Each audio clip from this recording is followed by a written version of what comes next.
the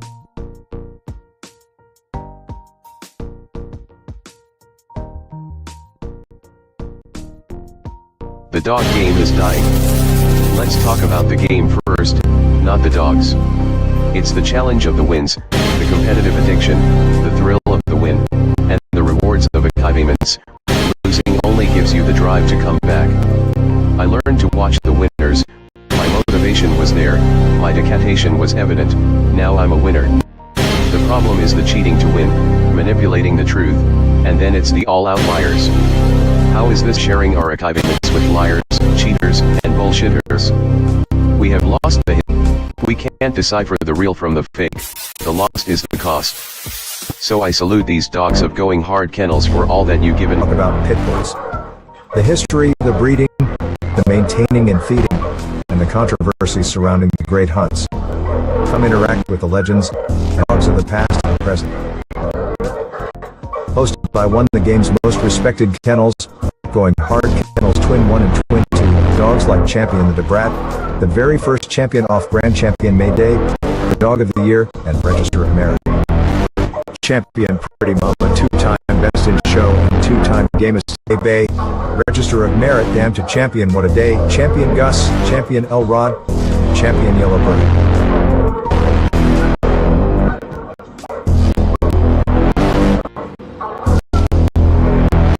So pull up a seat, and let's talk dogs.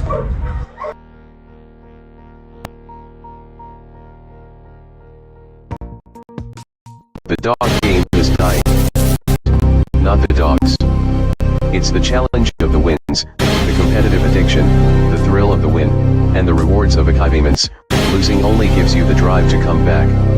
I learned to watch the winners. My motivation was there. My dedication was evident. Now I'm a winner. The problem is the cheating to win, manipulating the truth, and then it's the all outliers. How is this sharing our achievements with liars, cheaters, and bullshitters? We have lost the historical value of the dog game. The loss is the cost. So I salute these dogs of going hard kennels for all that you've given me in the game. Let's talk about pit bulls. The history, the breeding, the maintaining and feeding, and the controversies surrounding the great hunts. Come interact with the legends, and ask questions, and listen to their stories, dogs of the past and present. Hosted by one of the game's most respected kennels, with over 40 years in the hunt, going hard kennels Twin 1 and Twin 2, dogs like Champion the Debrat, the very first champion off-brand champion Mayday, dog of the year, and Register of Merit.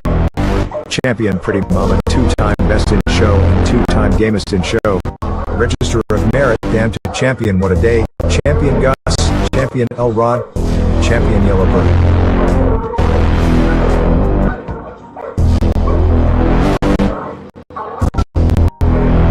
So pull up a seat, and let's talk dogs.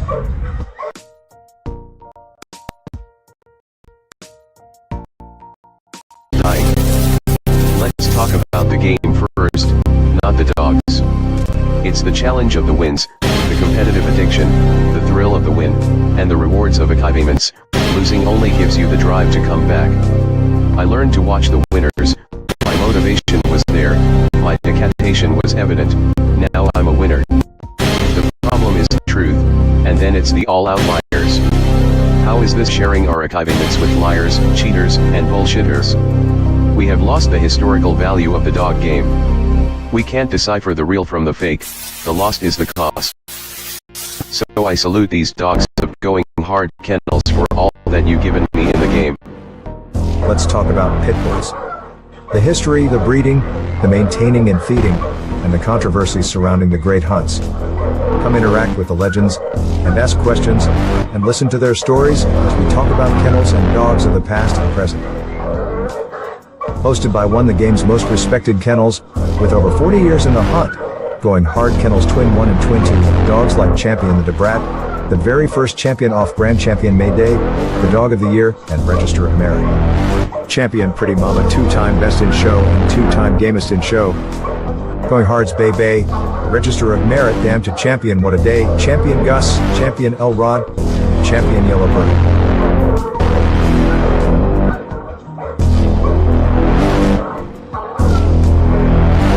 pull up. The dog game is dying. Let's talk about the game first, not the dogs. The thrill of the win, and the rewards of achievements. Losing only gives you the drive to come back. I learned to watch the winners, my motivation was there, now I'm a winner. The problem, the truth, and then it's the all-out of going hard kennels for all that you've given me in the game. Let's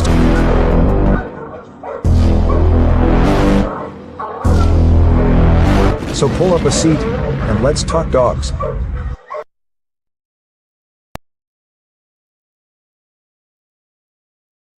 But let's talk about the game first, not the dogs. It's the challenge of the wins, the competitive addiction, the thrill of the win, and the rewards of achievements. Losing only gives you the drive to come back. I learned to watch the winners, my motivation was there, my dedication was evident, now I'm a winner. The problem is the cheating to win, manipulating the truth, and then it's the all outliers. How is this sharing our achievements with liars, cheaters, and bullshitters? We have lost the historical value of the dog game.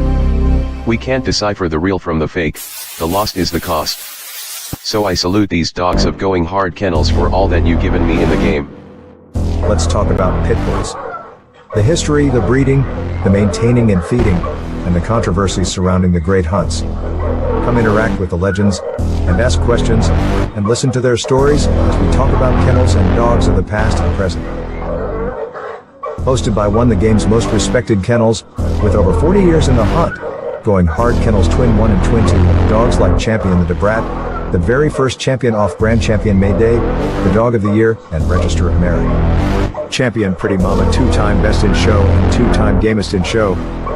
Going Hard's Bay Bay, Register of Merit, Damn to Champion What a Day, Champion Gus, Champion Elrod, Champion Yellowbird.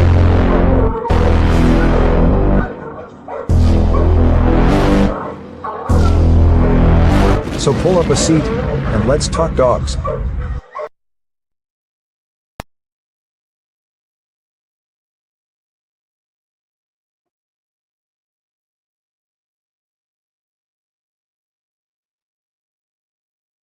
What up?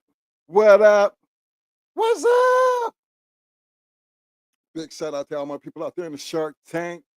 Big shout out to all my people on the back street. Hey, man, y'all know what time it is. This is Hot Mike Friday. Don't forget to hit that like button. Don't forget to hit that subscribe. Up everything like I'm supposed to. Okay. Look, man, I'm gonna bring Mo here in a minute. I had to work late tonight, man. I was doing an install. You know, I try not to work on the weekends. This people had 3 kids in the house. They ain't had no AC in 2 months. And I couldn't leave them like that. So I'm running a little late, fellas, so y'all gotta forgive me. But guess what? I'm here. I am here. I ain't trying to disappoint you. I put that, if I can get this thing, put this link down here. And get my shout outs right quick. I'm doing this. Hold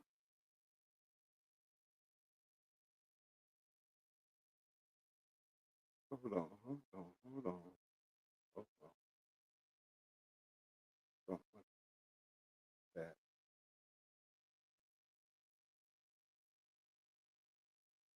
I'm trying to do my shout outs right quick, fellas, but hold on with me right quick. In the process of doing all that,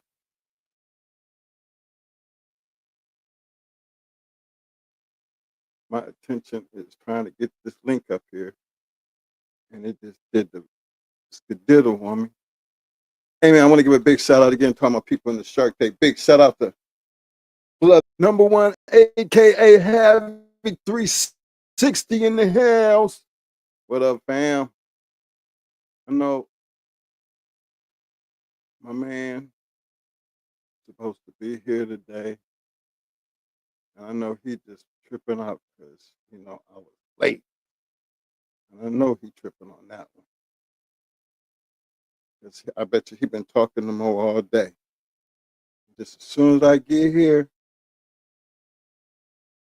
I just be slowing everything down. 'Cause the bad thing about it, fellas, Can't nobody operate shit until I get here. And that's just can't get more to sit in here and learn how to do that.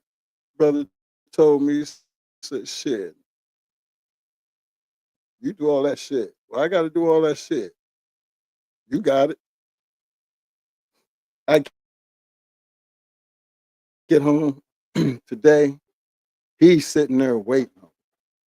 He ain't called to say how to start shit. I'll wait on you, cuz. I'm going to be here. Just get here. Oh, okay. Okay, so I'm here. Let's see where we're going here.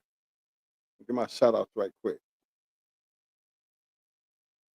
Big shout out to my man Chico Nicholas in the house. What up, fam? I know everybody be used to us to be trying to be on time and shit. You know, shit. This is y'all know this. It is hot here in the state of Florida, and people want their AC, and I'm trying to oblige them. MB4 Fire, I see you, fam. My man, bite down and shake that like button. The one and only Double M Tesbo in the house. What up, fam? Big shout out to Mr. James. Woo! What up, fam? Show enough in the house. The Dirty Hill. What up, fam? Big shout out to BRB. I see you, fam. Yo. Representing the Deep South country in the house. What up, fam?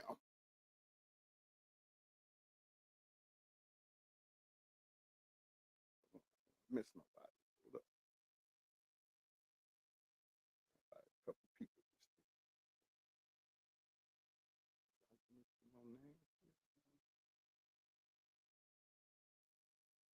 people. Fellas, I'm trying to get all these names. Hold on. Yeah. Who I leave off at? Deep South Country in the house. Big shout out to Mr. Carlos Regas in the house. What up, fam? Mr. Trevor Leahy in the house. Hundreds of what up, fam?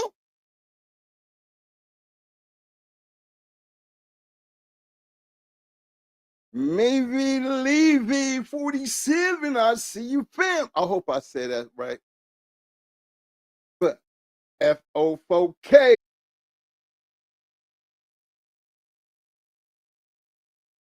Let's see here. Coach Kennels. I see you, fam. Cosmo TV up in this mother. What up, fam? Let's see what else I got going here. Inglewood Kennels in the house. What up, fam?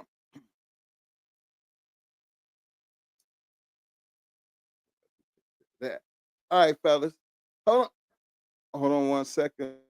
AM. Let me make sure I get my man to hit his little get up here right quick.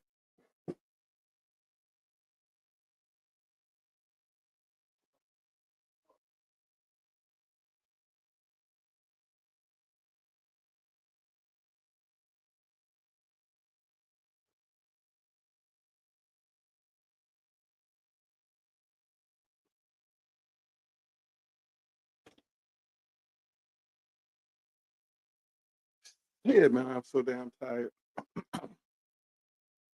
Let's see what else I got going on here. I be really wanting to say something, man. I can't really say shit right now because, man, I'm telling you, I had a rough day today. I don't have too many of them. But it was so hot and I was working above the ceiling. I mean, and it was so hot. I think I drove a 12. And I know I'm crazy for saying this, but I think I drank a 12 pack of Mountain Dew. It was so damn hot I couldn't stand to drink water. I paid for it in the end though. Because when it got down about 6 or 7 o'clock, my body was aching. I know I'm too old to be up in a cross space, climbing across trusses and shit. Yeah, I was kind of mad about that today. had to get that money. It's the shit that you do when it comes to. I mean, when you need money, it's right there to get. Sometimes you got to just work a little harder to get it. Not all jobs is easy, and today was just one of them days that wasn't easy because I was actually moving his entire setup to a new place instead of being up above the ceiling and tying that ductwork in where you can't do nothing but crawl across trusses. This was what they paid for, so I ain't gonna be mad at them. Can't be mad at them. They just happy to have some damn AC. I'm totally glad to be the one to help them out.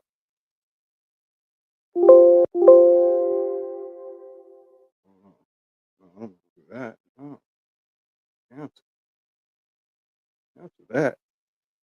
Hey, M, if you out there, big shout out to my man, Mr. Dickie Foster. I see you, fam. What else I got?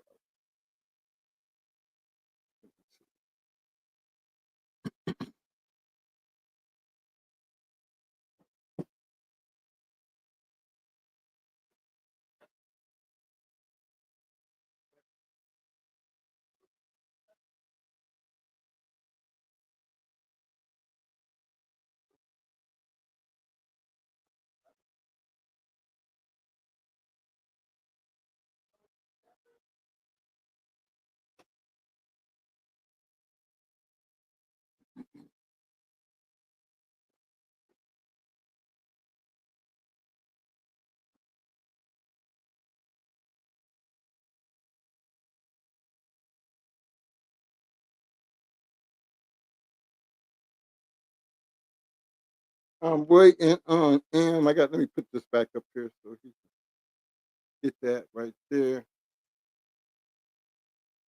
M, if you're in the house, there you go, Carl. Let me see who I got in this list right quick.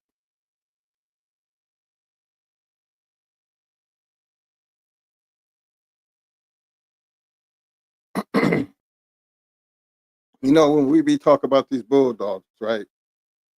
And people talk about, you know, there are some people who just, it's not as many people creating their own bloodlines or ran a bloodline for 20 and 30 years, but you'll be surprised how many people that have been breeding the same type of dogs for years, amazingly, and it sounds crazy, but when you're going through some of these pads and you see, you know, a lot of that one person's name on it,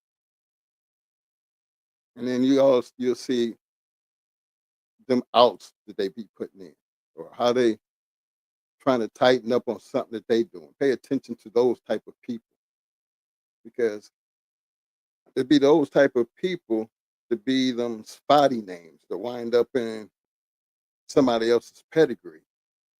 And then you start looking back and realize, okay, that's a line of dogs right there. Good line of dogs. Because the only time we can speak on what a good line of dogs is its ability first to perform and then reproduce itself. And then if you're consistent based on your breeding program and you do that, then hell, I mean, that's the art of the game. I mean, we learned it that way. I'm hoping. Let me see if I see M up in there yet. Hey M, if you're out there, just hit the link. That'll get you right in. But when they be breeding these dogs, and you just stop and just look how long they've been breeding them, and the names change. You got to understand why the moves that they make. Because one thing I can truly tell you, based on our yard, we knew every dog. We knew what we expected and what we were looking for, and that helped because when you raise one from a puppy, just not too much as far as his attitude, his agility, his prey drive. He grew up with you. He know you. them the ones that you try to, like, we do the brother sister thing, or the daughter back to the father type of shit. Because at that point you're trying to lock in some shit. Now, we've been able, my son, he's a good learner. He pays attention. He really don't shy too far away from the way we do things. And he was able to keep things intact. But I like the move. I can truly, I got to give him his credit because he was ahead of that stomping out O'Bailey's bingo, bring it, introducing that into the game, into the bloodline. And then he jumps in and be like, okay, Pops, where do we go from here? This is what I got right here. And he still has, we always talk about uh Hella Storm, Spice, but they got a little made brother named Samson and another little bit little made sister named Delilah. So you taking 4 dogs out of 6, you know, that's still in our hands.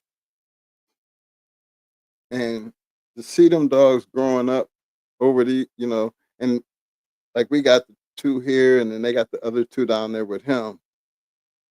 And to see how much lightness, we could sit here and talk about to each other about the dogs and literally know that they all came out of the same litter because they all do the same old dumb shit.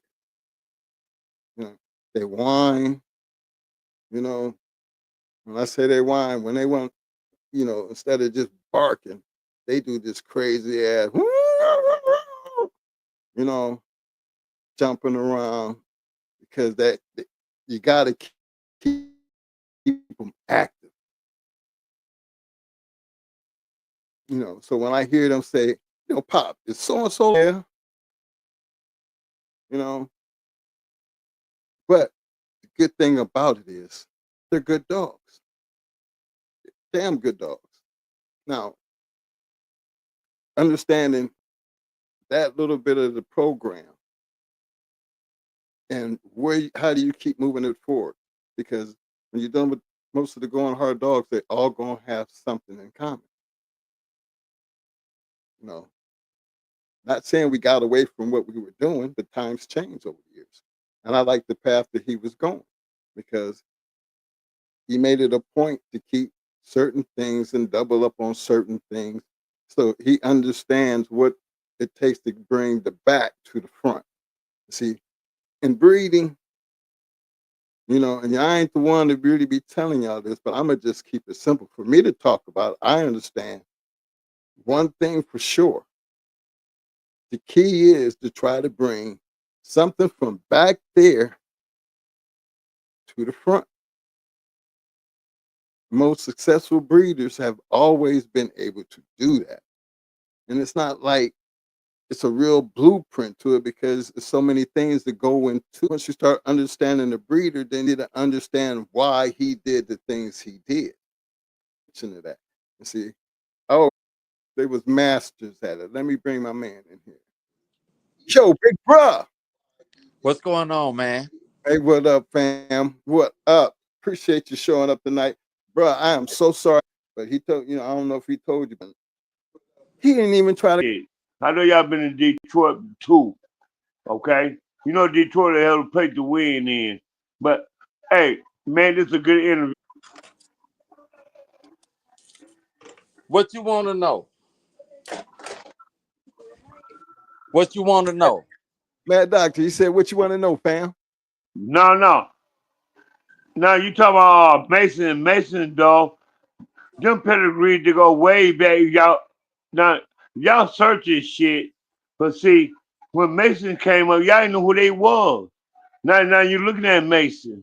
Now I may be calling you out, bro, because you on the channel now, bro. But y'all ain't know who they was in Detroit. They knew who Mason was, but Mason had to challenge Detroit people. And then from his father and his granddad, his father, now he carried on the legacy, bro. He carried on the legacy. He only talk about what he know about they family dogs, bro.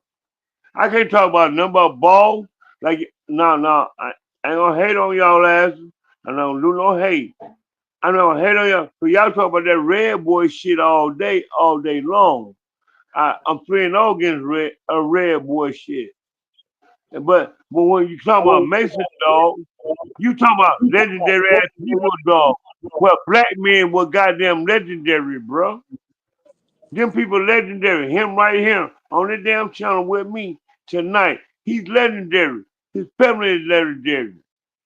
Now I be telling you about Duke City and Black Run when Dr. Sasiki he said, "Oh, who brought you in the game? Black Run." But he ain't want to talk about that. Let me tell you, I had Man, much respect to you, bro. let me tell you what happened when we put when we went to breed the Jeep. John Tubry is who we got the nigger dogs from, and a friend of ours had the Sporting Journal. And we was looking through it. He said, "Y'all need to breed to this dog right here." And there was a picture of Champion Jeep. After that, we called Garrett. He said, "Man, I don't have any dogs. I don't even know nobody in Arkansas." So he told us to come up there. He made a thing. We talked with him, and we went up there. And a guy named Joe went with us. Matter of fact, he bought Smiley's sister. And we went up there and, huh? Sit down. So he said he had 40 dogs up there, man, and he didn't have not one dog out of a nigger dog. And when we did that, and everybody know, like I told the story 100 times, everybody knew back then breeding to a champion or something was only about $500. He charged us $1,500 to breed and $1,500 for Smiley. He charged us $1,500 to breed and $1,500 for Smiley. And the white guy that went with us, he pulled him to the side and charged him $800 for Smiley's little May sister. He pulled him to the side and charged him $800 for Smiley's. But my dad and my uncle already knew about this. So my dad, he's a big gambler. He had won about $3,000 at the horse track. My uncle went to his credit union and brought Boy, another don't go back to $3,500. horse track. And Don't he go back told to my horse dad, track. he said, we pay for what we want all our lives. See, my grandfather, talking Preach, about a bro, World preach. War II, he had some hunting dogs with a guy that he was in World War II with. Back in the Coonhound. My grandfather paid $500 for dogs in the 40s. Coonhounds. Yeah, yeah, sure did. Coonhound. Midnight Champions.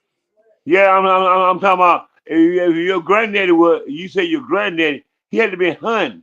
Yeah, he And was. they don't know how. And they know how hounds hunt. Hound got now, man, that bullshit be talking about how really I don't bring that shit up. But a hound dog got so much game in his ass, he don't look for what he want. He smelling, he hunting for it.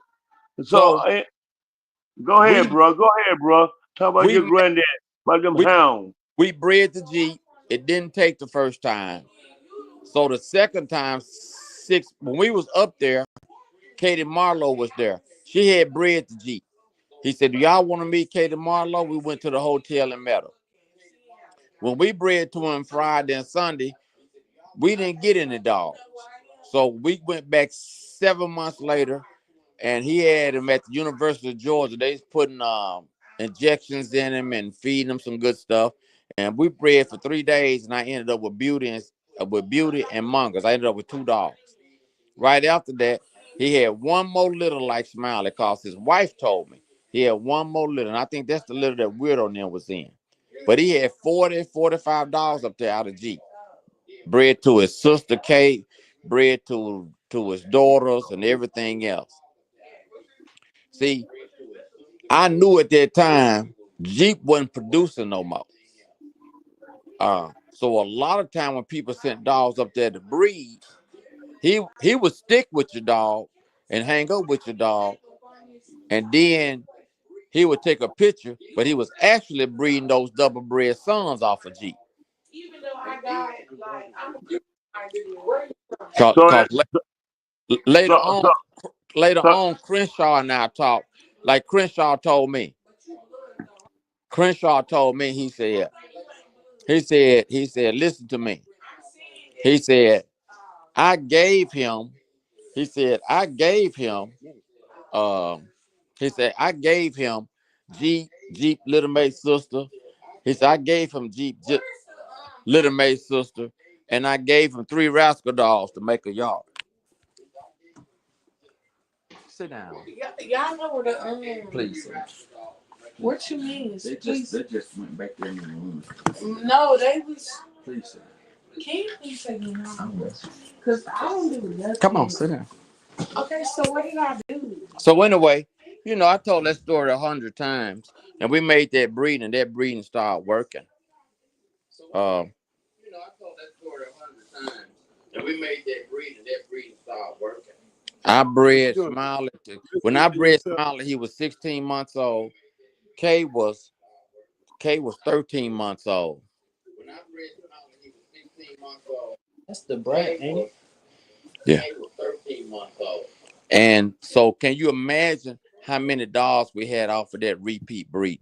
A year later, I ended up with Mongo off of Jeep. I ended up with Beauty off of Jeep. So I had 3 dogs off of Jeep. And breeding them back and forth. Beauty was bad.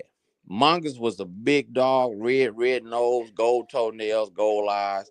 He was just game. He had a no Jeep talent. dog, MM. Yeah, A Jeep dog, yeah. a red nose Jeep dog. Listen, when I went up there, Smiley had little mates. It was a lot of red dogs out of when he inbred it, but he never gave those red dogs to anybody. He kept all them red nose dogs. Now a lot of people started breeding that stuff tight, and they got red dogs out of it.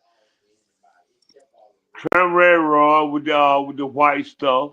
Yeah, yeah, You know, yeah. He that was did. Midwest. That was Midwest for us. Trent Ramrod was Midwest to us.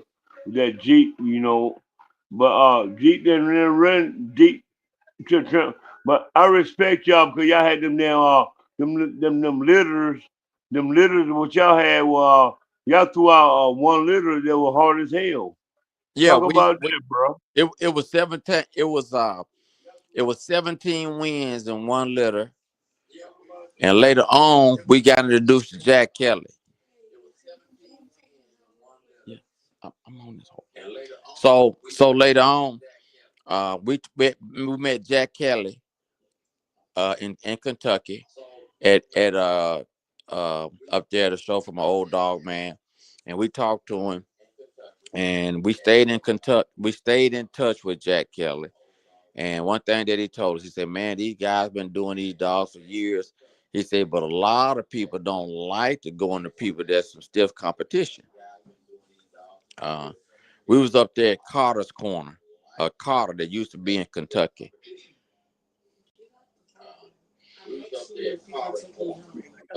But listen, I got a little thing that just came up.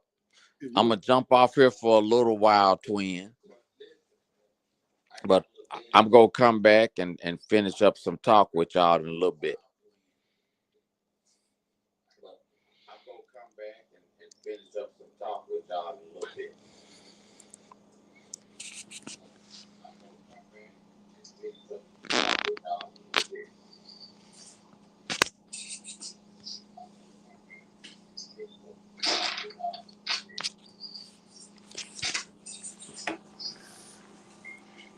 Where my slip-ons at?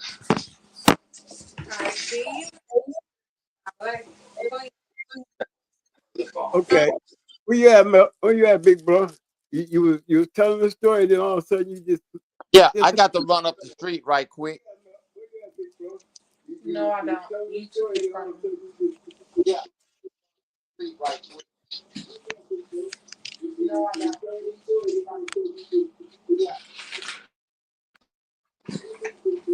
You took well, it. while you doing that, then I handle things while you're gone.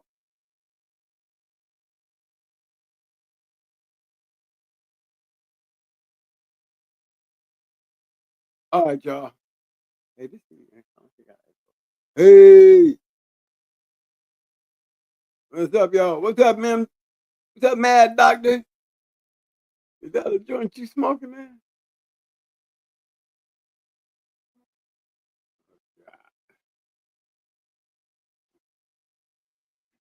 Yes, sir. What's up, Mad Doctor?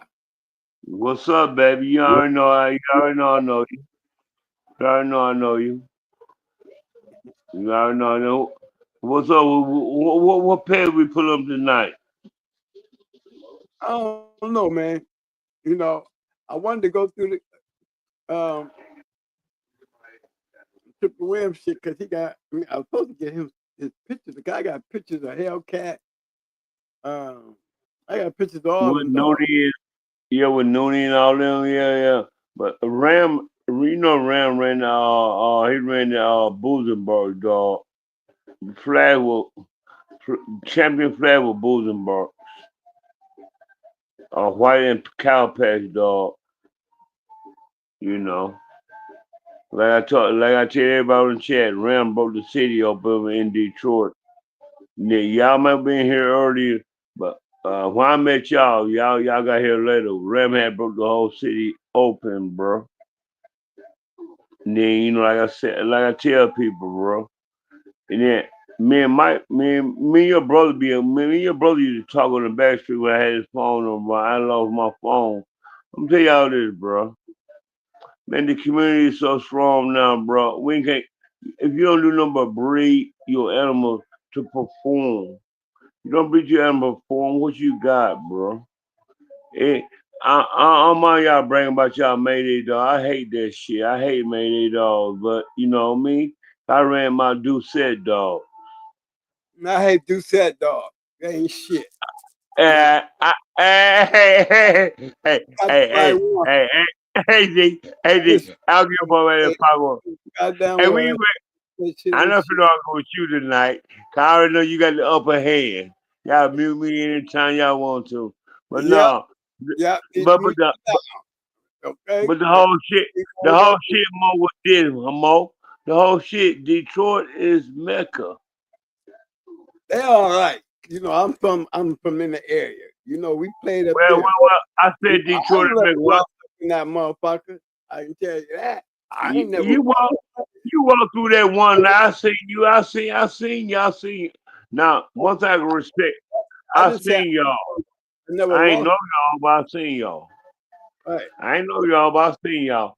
Then, and Mike had to confirm that night on goddamn Humble and Puritan in that goddamn little schoolyard when that 9,000 was lost. Yeah, y'all were there, but the whole point is this, bro. Man, the community's so strong now, bro.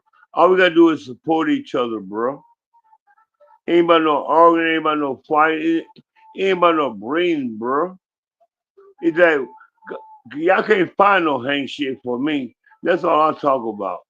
You find I don't want no boils. I want that straight ass Doucette shit.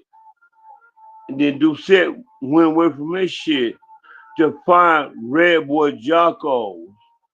The Red Boy Jocko, I told you, it never was no Mayday. Never no Mayday teammate grand champion.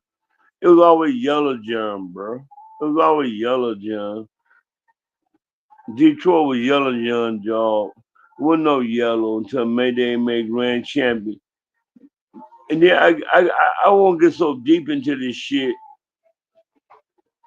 Like I You said, are, the East you are, Side, you're almost right. But when you go telling historical notes, get them right. All right. You know, can't say things you don't look.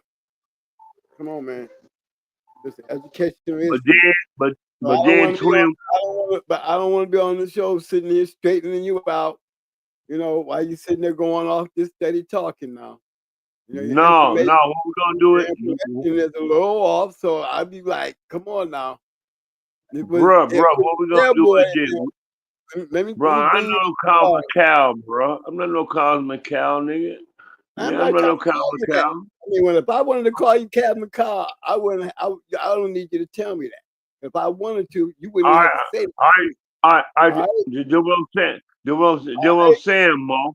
Do what I'm saying, Mo. Hear what you're saying, but I don't know who you You be think saying I am. hardcore. You be saying hardcore Kennel so hard, but when Ram But broke, I when can Ram say broke that, I can when say Ram broke that, hold on, calm down. bruh, We talk. Let me bruh. have to mute you now. Don't let me have to mute Twin, you. Mo. You I better mean, say what you Mo, say peacefully, like Mo, because you're already Mo, messing up. Mo. You don't have that conversation with me. You're already No, messing up. no. What I'm trying to tell you is this: You gotta When Ram went hardcore, Detroit City was open. Detroit, man, it didn't take Detroit, him to be hard. Manasseh came here, bro.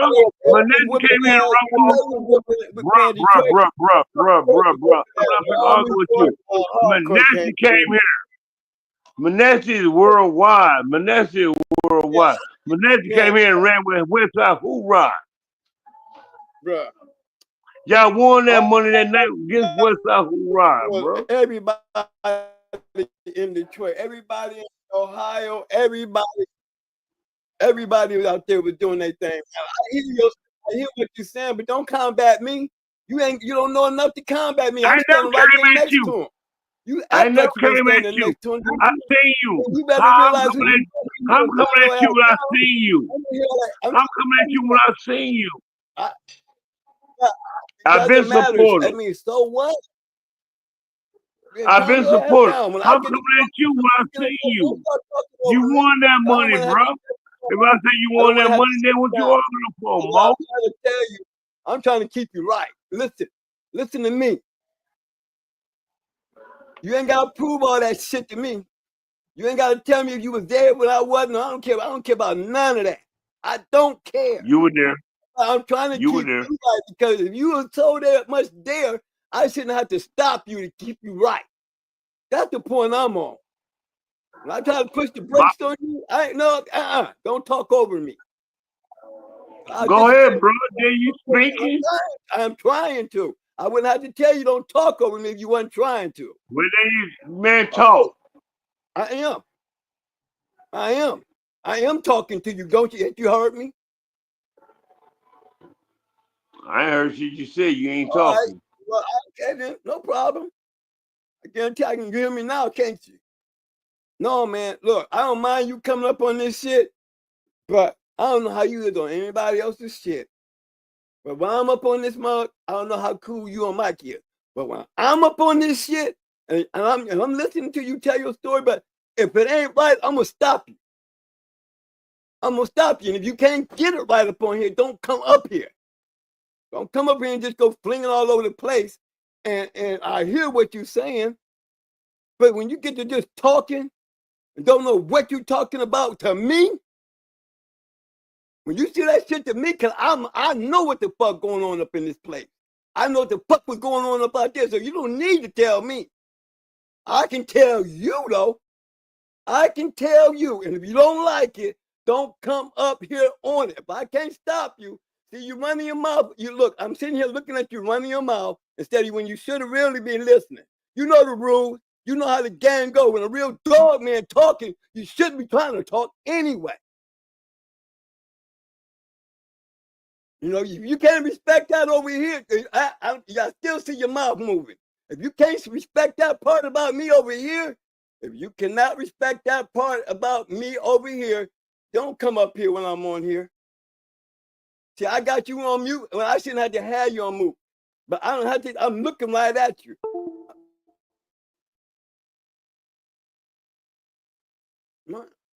It's right there.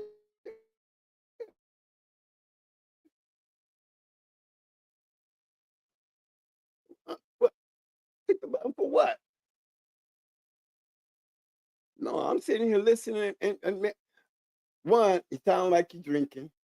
Two, he ain't on the right track. And when it start aggravating me, I'm gonna stop it. And he's aggravating me. I don't do that shit. You do that shit on somebody else's shit. I don't play that shit. You don't gotta elevate yourself over here thinking you're gonna talk over me and my shit. Give a damn about what you're talking about right now. I just tried to keep you straight on something, bro. You could have been in the same place as me. You want everybody to know that?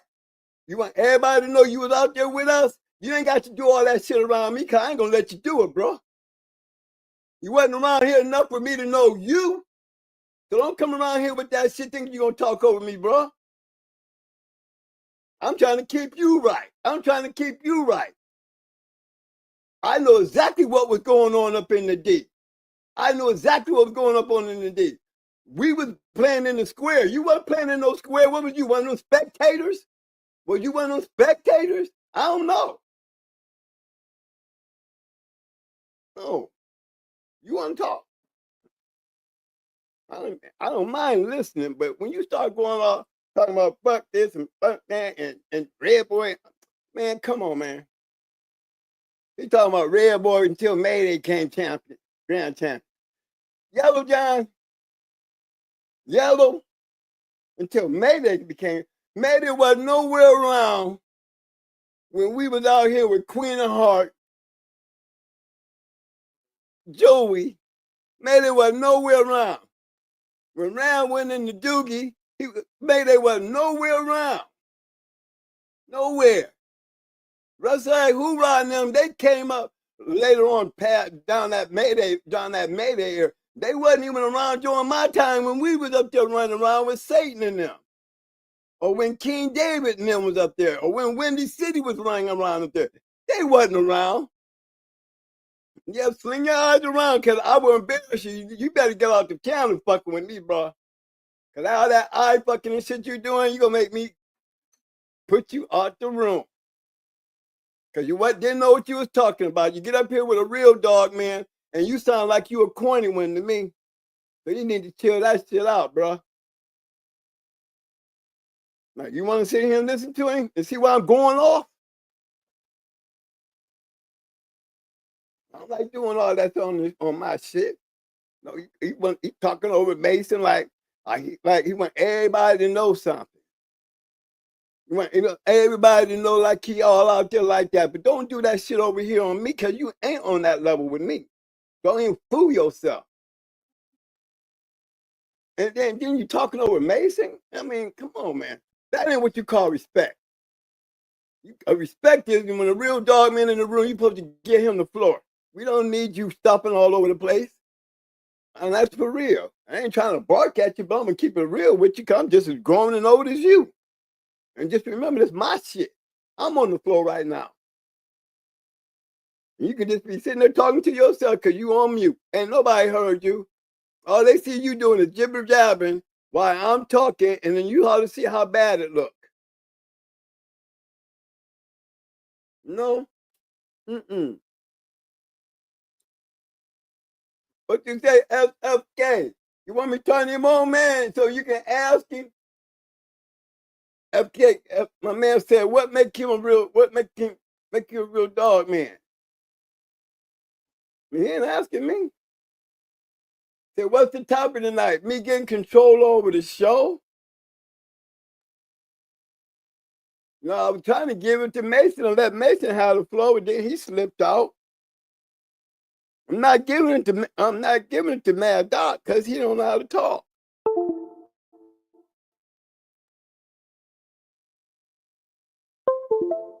And he definitely loses sight on whose room he in, for sure.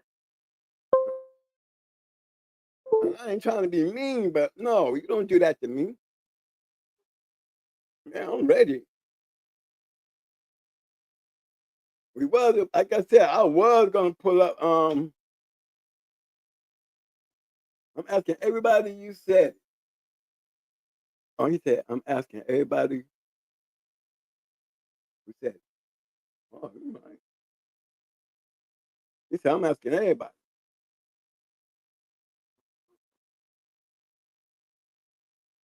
Hey, tell him again, man. Tell him again, Jordan Park. I mean, they ain't. If they is, they ain't saying nothing. That's right. You want to deal in the real dog man in the room, and I would consider Triple M a real dog man.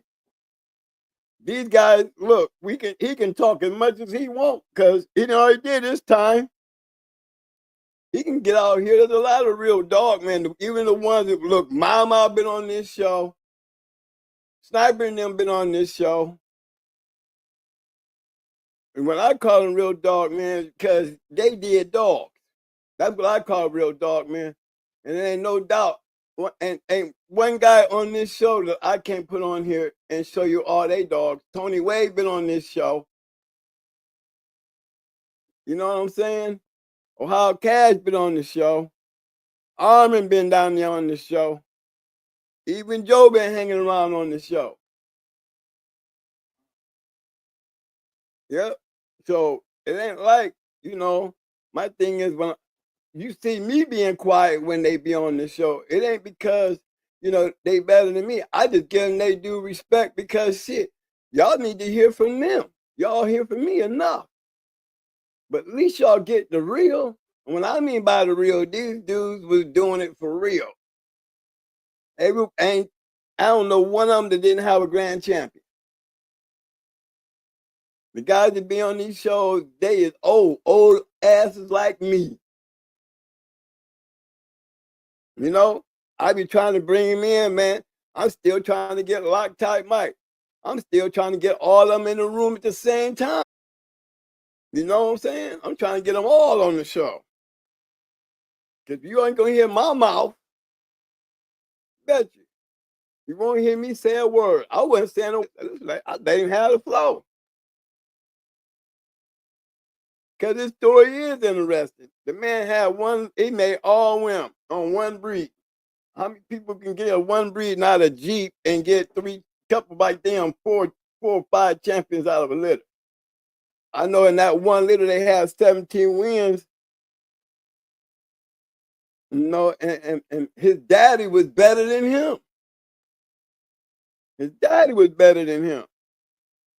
You best believe it was daddy that got up there to Jeep. I will tell you, it was daddy who got the Jeep down. I'm telling you, you better listen to the story. Daddy was around. Daddy was around. He was the dog man. Daddy was the one. So he ain't ashamed and afraid to say that. And he ought to be proud. His daddy would be proud of what he did after he left. See, them blacks that was around when the brothers really didn't have no bulldogs yet. So they had the old Daddy Mason. He was around when they did get Smiley. It was Daddy and them who sat back and watched all the brothers ride by his house and continue on down there to Mr. Longhouse to be the weirdo. You see what I'm saying? Weirdo and Smiley were litter mates. But I can tell you this. That's what they was doing, riding right by Triple M. And he in there smashing all that shit. I mean, that's where he picked up his name from. The man is hard to beat. You think I was just laughing about it like, they have a moment, everybody lose. But when you go to as many shows that I've seen them in, my money good. When I'm watching them play, it ain't too many I done had on this show who money wasn't good back then that time. They all had great dogs. They were all great dog men. You would not be wanting to be on the other side of that, in that corner when you had to face one of those dogs.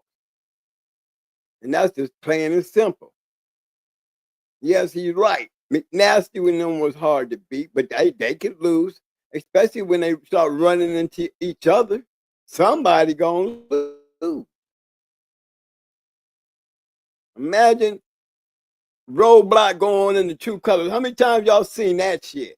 Come on now. How many times y'all ever seen the OG posse go into West Side Hoorah?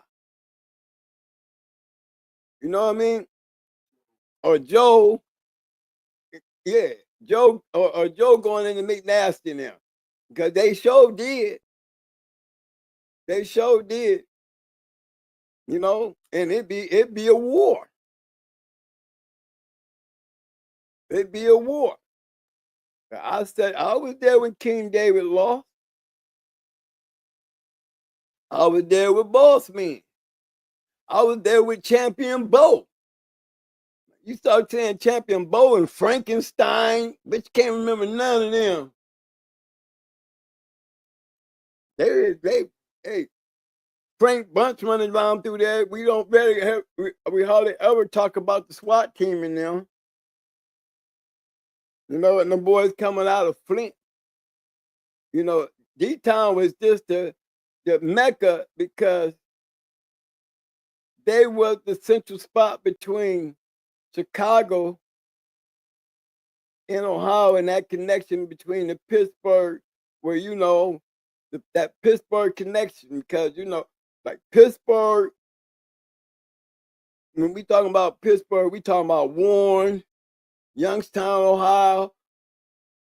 You know what I'm saying? Up there with West Penn, Legion of Doom, and then when you go stretching a little further to Erie, you over there in that Erie area, and you might as well be close to Buffalo.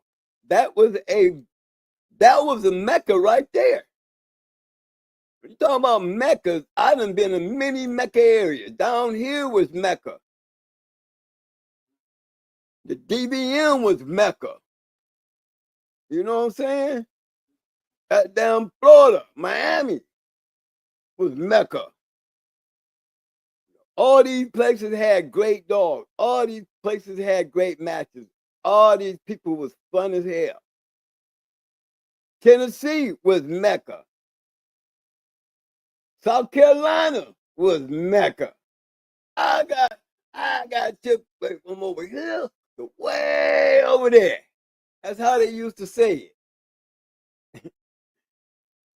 Louisiana was Mecca. You know, when the body snatcher was running around out there and the Beach Boys was running around out there, you know, these dudes, these was great dogs. And then you look way over there on the West Coast, you got BBK. And to me, BBK was the hottest thing moving. Yeah, I would have to say, you know, the most wanted boys, they came in, but see, they came in shortly after BBK because after Angel died, you know, because remember they had Waterday. Waterday was already a champion. Remember, and Ruby Mama, remember she was in the last litter. She was that last litter of brat, her Bat and May too. Remember, she's the last one that got bred. But they had some great dogs out there. But BBK, they had a whole yard of champions. BBK had a whole bunch of champions, like STP, like Super Kennels. They was like the west side of the country, STP. Super Kennels. At Harvey Wallbanger, and they was doing their own breedings and creating their own line of dogs. You know, but they was really dog men. They really did just match dogs. You know, that's what made them the mecca for over there. I think every spot. What I love about it when the meccas start coming together. When Louisiana started coming into Texas, and Texas started going down there in Louisiana, and then they both come away up to Kentucky. See, that's what made the fast lane. When all the meccas start running into each other. That's how you get the matches with Noriega and Ajax and Joey way down there going to Texas, or the Abrahams going way down here to Florida to go grab Queen to go up there and beat Pepper. You know, that was the fun part of this stuff, bro. That was the fun part of the game. I seen Hell on Earth. He was another one. He had some great shows, real great shows. And then I seen that Lively, that PNP champion Lively, little rough ass little female. I seen her.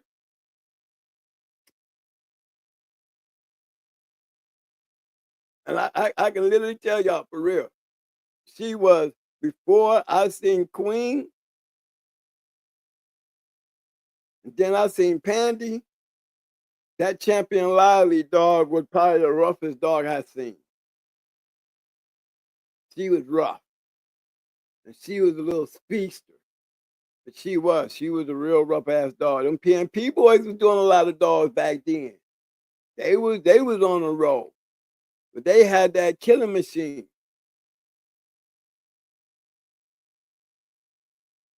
Mm-hmm. Yeah, I'll be talking to Joe, man. No, Joe trying to stay quiet. No, he trying to wake up his yard.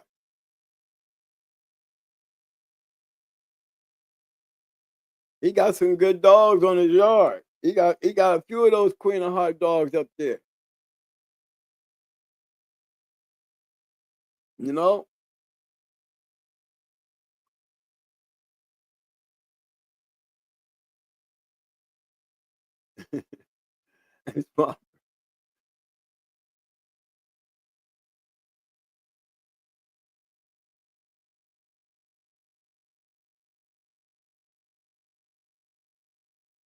Hey, yeah, there he is. Who said that? Who said that? Put that up.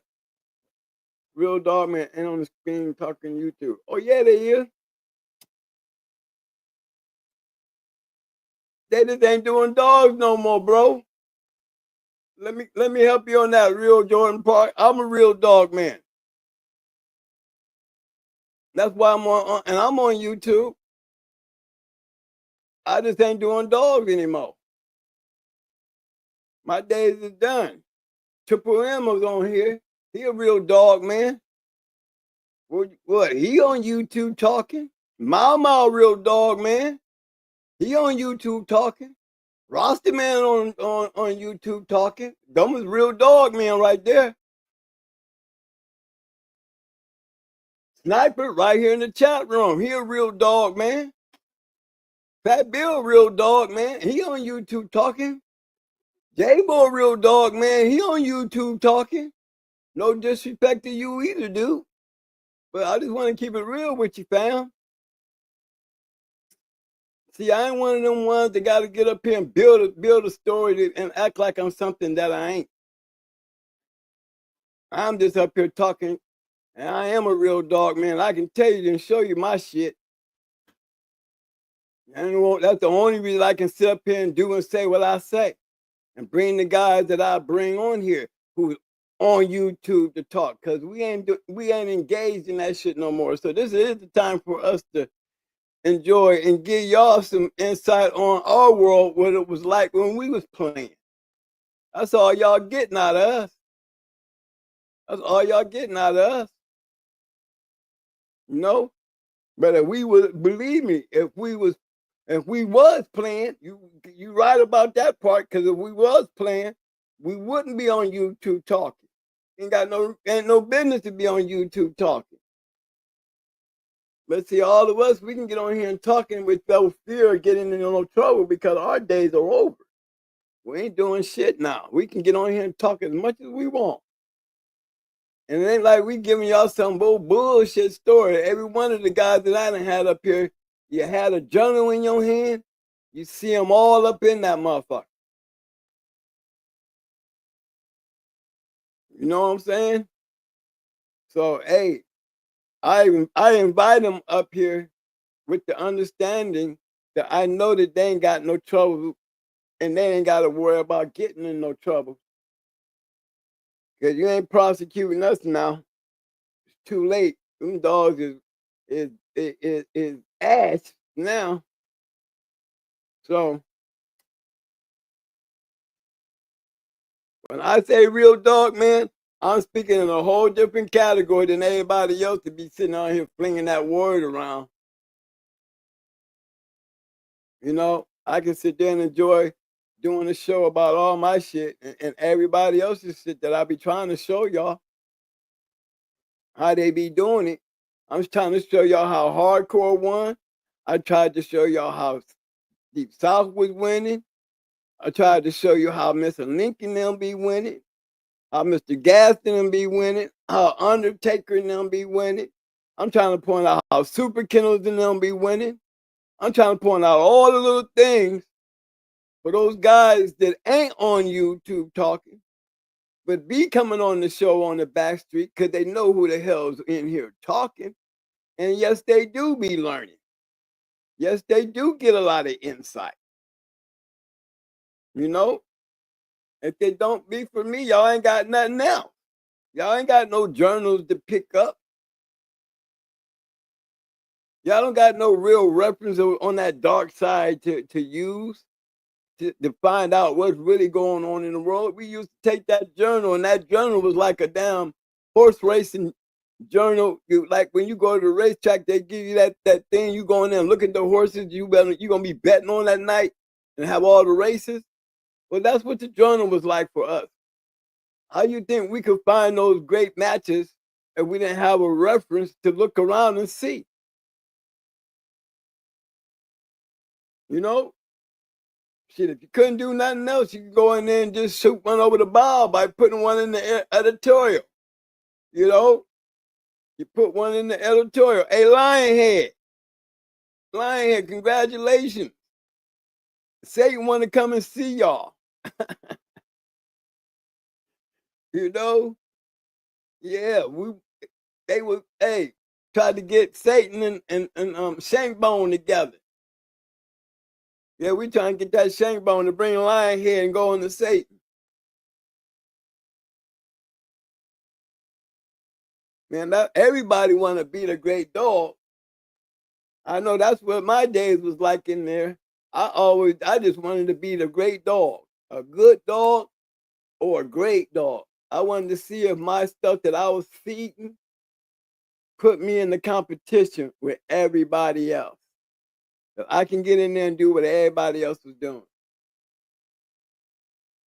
You know, by the time I got my hands on May Day, we had already been up there breeding other breedings, and that was the only reason I ran into the dog.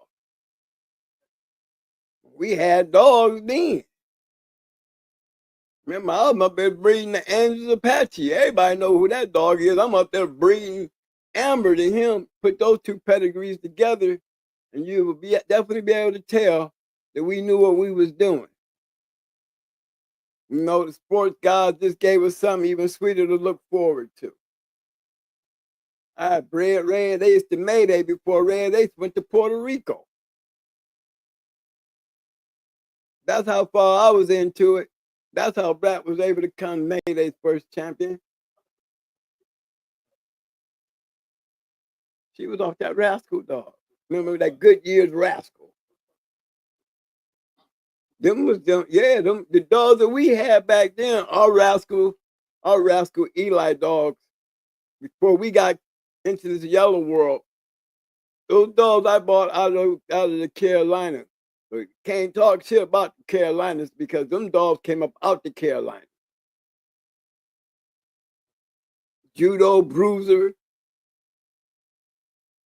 Solo, BA, all them dogs was Carolina dogs. And I came up through the north, up into my own area. You know what I'm saying? Those was good dogs. So when you can take it matters when you can take your dog and go wherever. It really don't matter if you out there really doing that thing. You don't care where you go. I took them North Carolina dogs and went right up north and treated them just like I lived up there, and these dogs came from there. No, hey, y'all know about them rascal dogs? Y'all call them Jeep Red Boy Rascal. I was dealing with straight rascal. Remember, I keep telling y'all, I had dogs off of Shirley before there was even a blackjack thought about. Right off of Shirley. You know, Dusty was a good dog. You know, I was the one who was having to catch up because I've always had good dogs. I just got better and the dogs got better because I got better. That's the key. I got better. The dogs was better than me. I had to catch up to the level of the dogs. And the best way I was to be able to do that was to jump on them bandwagons of people that I thought was good because I was definitely plugged in. I was definitely plugged in. Had the opportunity, come on, you know I was plugged in. I had an opportunity to go in the Legion of Doom on a big card to be able to win a best in show. I wasn't no somebody then. I was a nobody. You know, they was already feeling a wrath. They were definitely feeling a wrath. But they seen Judo come back from that loss, and then they just seen us go on a tear.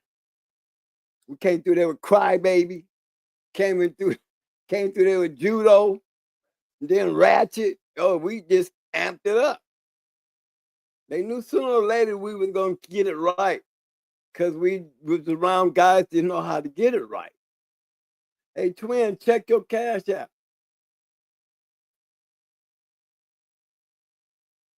Where the mouse go, Mike? I hear you, Chico. I hear you, bro. I wanted to hit the you know, the applause, but hey, that grand champion Machiavelli. I like that. I like that name. Pit Dog, what's up, man? He a real dog man on YouTube. Big shout out to Rack City. What's up, man? Big shout out to Cannabis Cowboy. I see you, I fam. see you, Cannabis. Bite down and shake that like button. I like that, bro. What up, Javi? Yeah, man. So you know, I'm up here filling out the beans and stuff. You know, and maybe we need to do a show on what's a real dog man. I think everybody's a real dog man. It's just a line of respect that, you know, me, I get quiet when guys that I seen in the box. When you hear me talk about guys that I call and I might be older than them, but give them the utmost respect. I give Joe Abraham the utmost respect. I gave Mr. T and McNasty the utmost respect. Frank Bunt, SWAT team. I mean, and that's just the Detroit area. Big Ralph. Come on now. Suburbanite Paul. Noonie. Come on, man. Don't forget Big Leonard. Who gonna say Big Leonard? You know, that's not a name that if you really into the game, you would know Big Leonard. He like, come on, y'all. He probably wasn't as famous as all them other guys, but you gotta know Big Leonard. You know, you gotta know Big Leonard. No, that them was the boys. Yeah, they was the Mecca. Tony and them was the Mecca. But see, all that was they only could come to Mecca when everybody else from everywhere else in the country started coming there. See, that's what the fast lane does. It creates the buzz. Ain't nobody scared of Detroit. You know, in these fast lane areas, what you call the Mecca, the only reason it becomes the Mecca is when we want to come, when we want to be where the competition is. That's why we can point out the Meccas, the real Meccas. There's not just one. The Meccas is when them type circles start moving around like a school of sharks. How you think we end up in Louisiana? How you think we would end up in Alabama? How you think Alabama ends up way over here in Florida? Or Florida ending way up there in Ohio? You know what I'm saying? Or Kentucky? How you think Fat Bill ended up in New York? How you think Fat Bill ended up way in Youngstown? Up there, we're again going into Fergie now. How you think Robert T ended up going into Duke? Y'all hear me? That's where it's going down at. That's where it's going down at.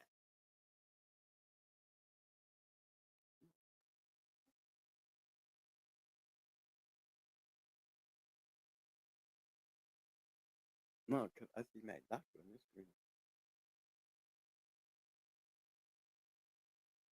Look.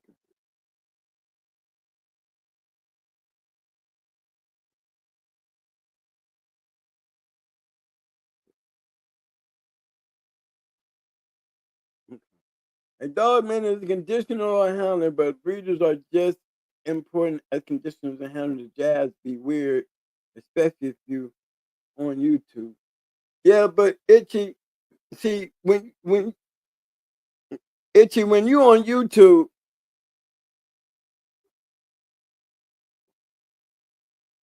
Itchy, I'm trying to get your shit up on the screen, baby boy, so I can address that.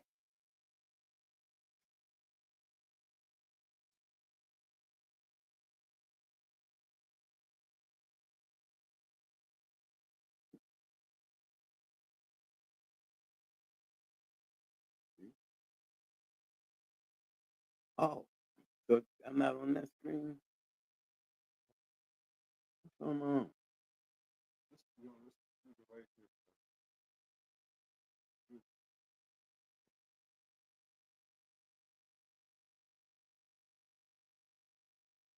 Hey, there you go. I brought that up for you, man. It says a dog man is a conditioner or a handler, but breeders are just as important as conditioners and handlers. The the jobs be weird, especially if you're on YouTube. The jazz be weird. I mean, it depends because here, take it from me. I'm definitely one of the real dog men on YouTube, and I can tell you from where I'm sitting and I'm on YouTube, been on here for the last 3 years, and what I see is the people on YouTube is very few of them. You know, when I sit there and say fast lane, it would not fit that criteria. I mean, not to me, not knocking them what they were doing in their world. You know, and they would probably take that as a jab. You know what I'm saying? Because they're on YouTube. You know, no need to take it if you on YouTube and you want to be a dog man that want to be recognized. You don't need to be doing no dogs and be wanting to tell everybody and show the world that you got dogs. Not now. But if you had dogs in the past and you know and you feel like you did your thing, then you would get on YouTube. But that's the thing. You better do it with caution. Cause I'm like one of them sharks in the water that's been everywhere. It's not too much. And if you're a real dog man that was out there in the fast lane, you're not gonna tell me you wouldn't have ran into one of these group of guys that that's the part that I don't be getting. I be hearing the stories. There's a lot of people in the journal. A lot of people was in the journal. And everybody wasn't just McNasty and the people that I'm naming. Guys was out there literally matching dogs. That's the key. It's just when you got those sharks, sharks were always looking for a fight. We don't just want any fight. We just don't look for just any fight. You know, especially when the world is full of a lot of dogs. If I want to go into a 2-time winner or better, and you got a first time out that you really believe in, don't get mad if I tell you, well, you go ahead and win 2 more and we can meet. You know, you would have to be a recognized kennel with a first time out, like Stone City and them taking the chance. They opened that door for me to go in there with Red Ace. They didn't have to open that door, but I had a recognized name enough to the point where they spent. Look, I'm still talking with Jesse. I'm sitting there talking to Victor. I'm up here talking to Angel, and I ain't speaking none of their language. So it wasn't that no thing like, well, you know, they thought Twin was gonna be a pushover, and this brother was gonna come over to Puerto Rico and we gonna smash his ass. Because if that's how they was feeling, guess what? Me personally, I was hoping they'd be feeling like that because I was coming with a surprise. I am a shark. I'm no different than any of the other guys that I be telling y'all about. They don't want their dog just to beat anything. They want their dog to be something special. They always looking for something. That's what the fast lane was. You're never going to get Chi Chi and May May together. You're never going to get these 2 great dogs together if they wasn't searching for being the best. You take your shit, I take my shit. They both good dogs. Let's see who got the better dog. That's how the shit went. And it didn't take no conversation on YouTube. All this damn YouTube shit, this ain't nothing but clapping. Or capping, what y'all call it, capping. YouTube is a capping. That's all it is. We talk about the history. Shit that's already been done. These dogs has already got a name and they all dead. You know what I'm saying? I don't have to cap now because everything I did is back there that you can go see. You ain't gonna hear me capping about me doing anything on YouTube. You get sassy with me, I won't get you on YouTube. You think you're a real dog, man, you already know what happened if you get sassy with me. You already know. Get off of YouTube. You ain't gonna have that argument on YouTube. I ain't gonna be on YouTube capping with somebody, incriminating myself to prove a point to somebody because they want to have the best dog out there. Shit, you ain't gonna find the best dog on YouTube. You ain't gonna find the dog, man, that you want to go into on YouTube.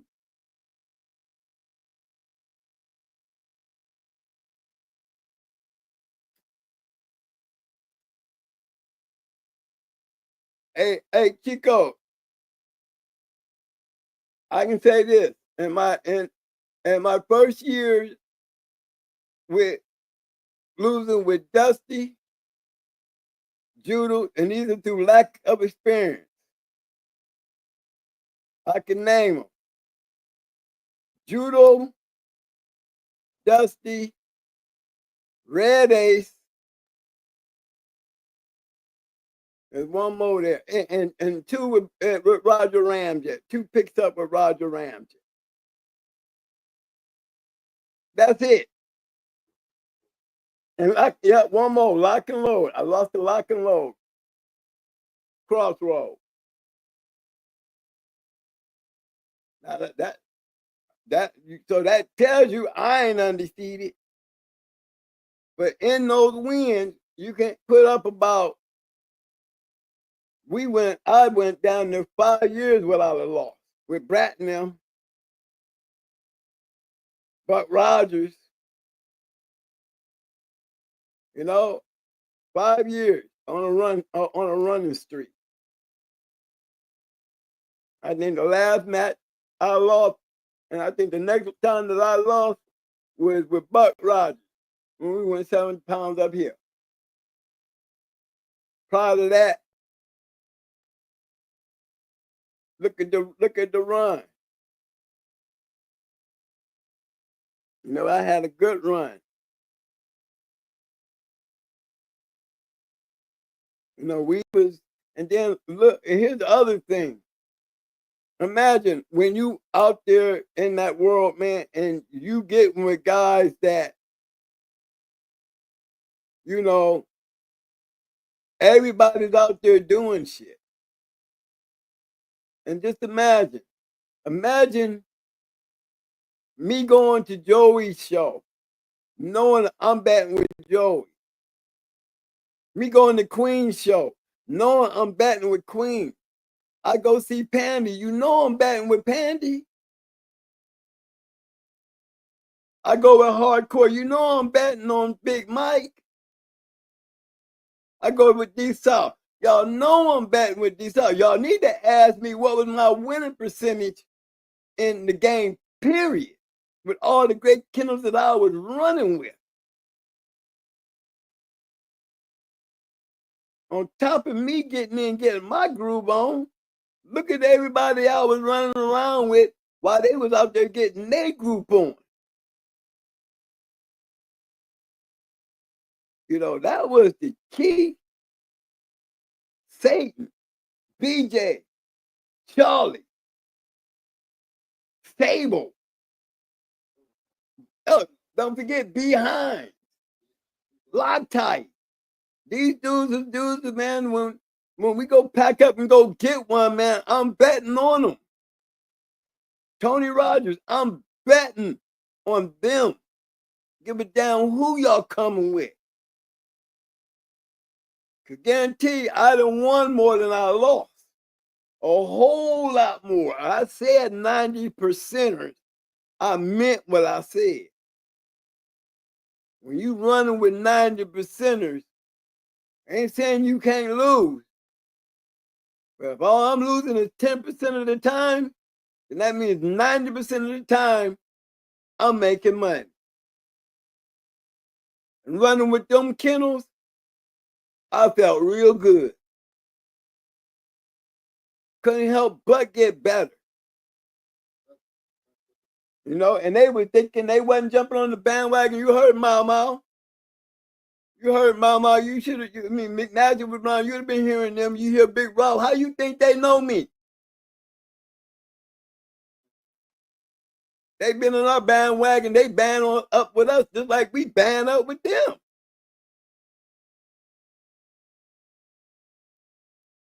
Yeah. It's just as hard as me to knock what somebody do with theirs rather time on podcasts and magazines or whatever. It's outside of handling the dog.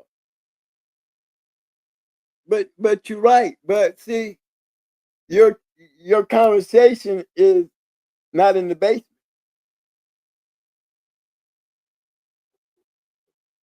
You know, you see what I'm saying? Richard Stratton wasn't a dog man, but he's Thomas. Yeah, but that's the key. Neither was Broadway Jack. You know, like he said, he got him a champion.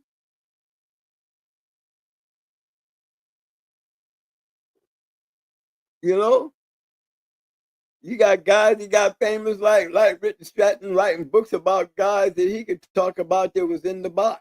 Itchy. He's telling you about people that was in the box. Same with the journal. Same with Pat Bill's book.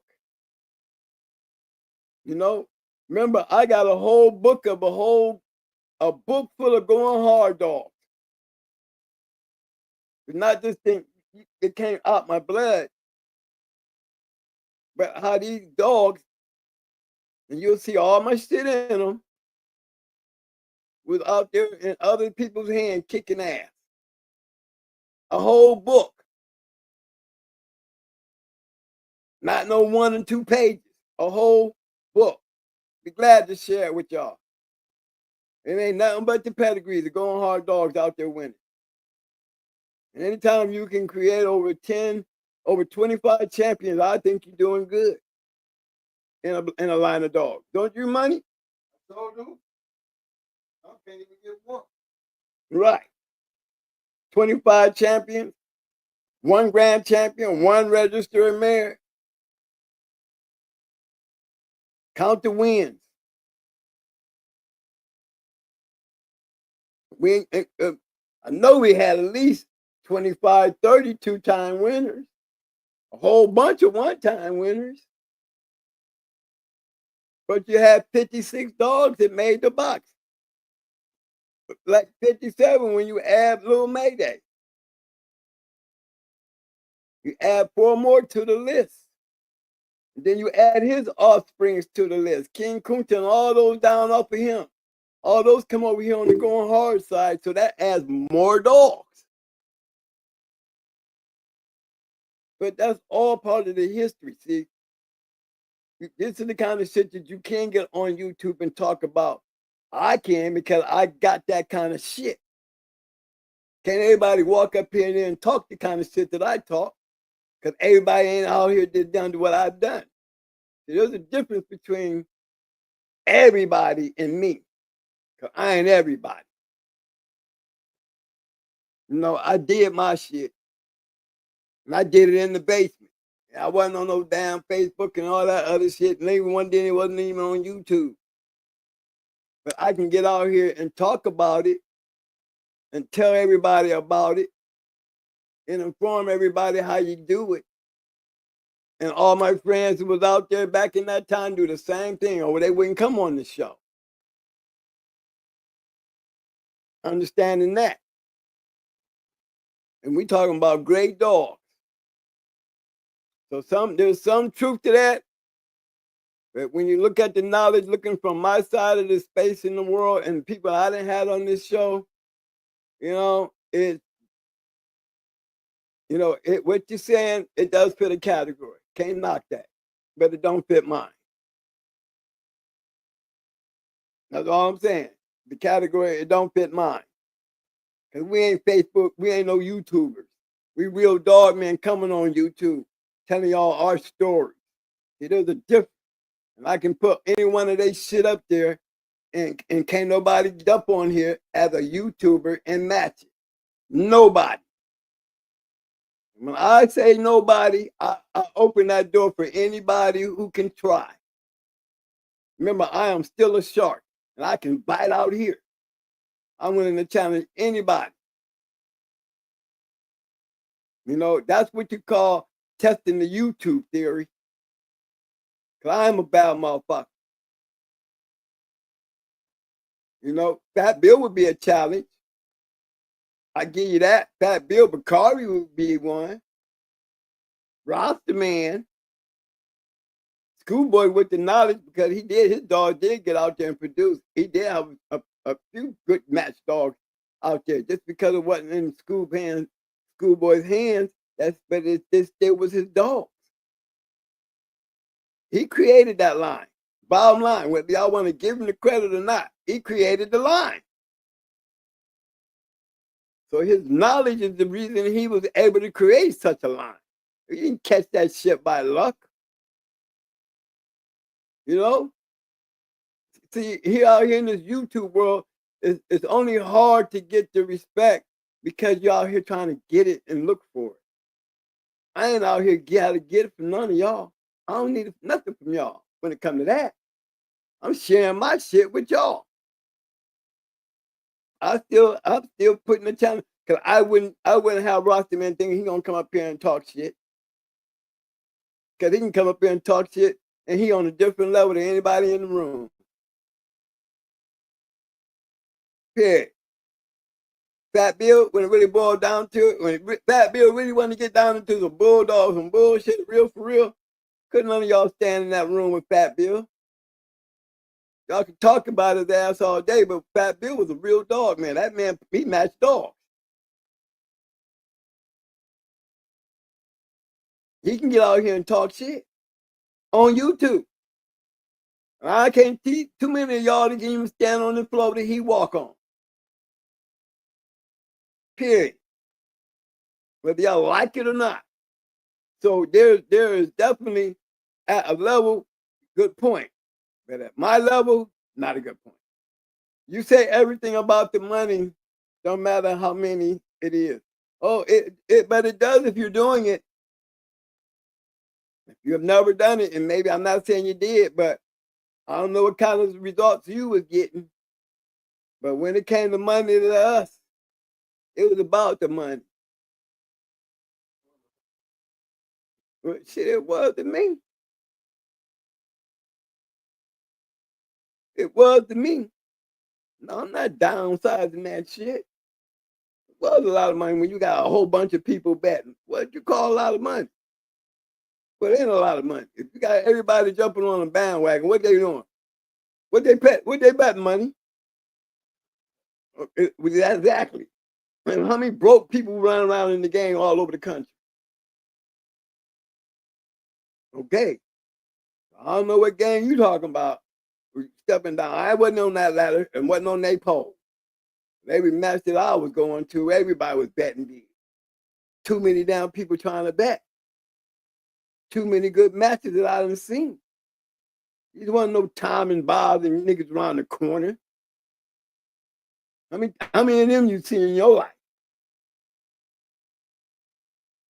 What you mean? It was about the damn money. Well, I mean, it might have fucked it up, but it's still. What it fucked it up is everybody was getting busted. It didn't have nothing to do with the dogs and the money. It didn't have a damn thing to do with the dogs and the money. Dog game and the money, it was safe. It was the drugs with the dog game. It had nothing to do with the dogs and the money. It had everything to do with that extra environment that kept leading him to the dogs. There was a whole damn community out there. It was about the money. It wasn't about somebody selling fucking puppies. Huh. Matching dogs and raising dogs and breeding dogs was a whole different category back then. You had some that just, it was like I said, the racetrack. It was the racetrack for them.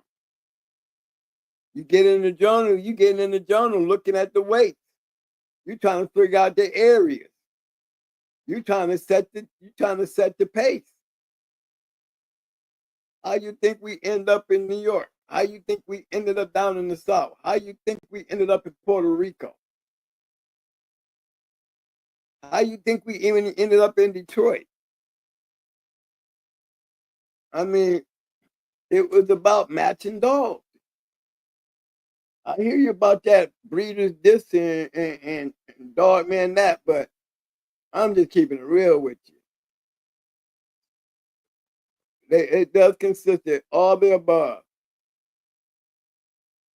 Cause Ed Farron wasn't matching no dogs, man.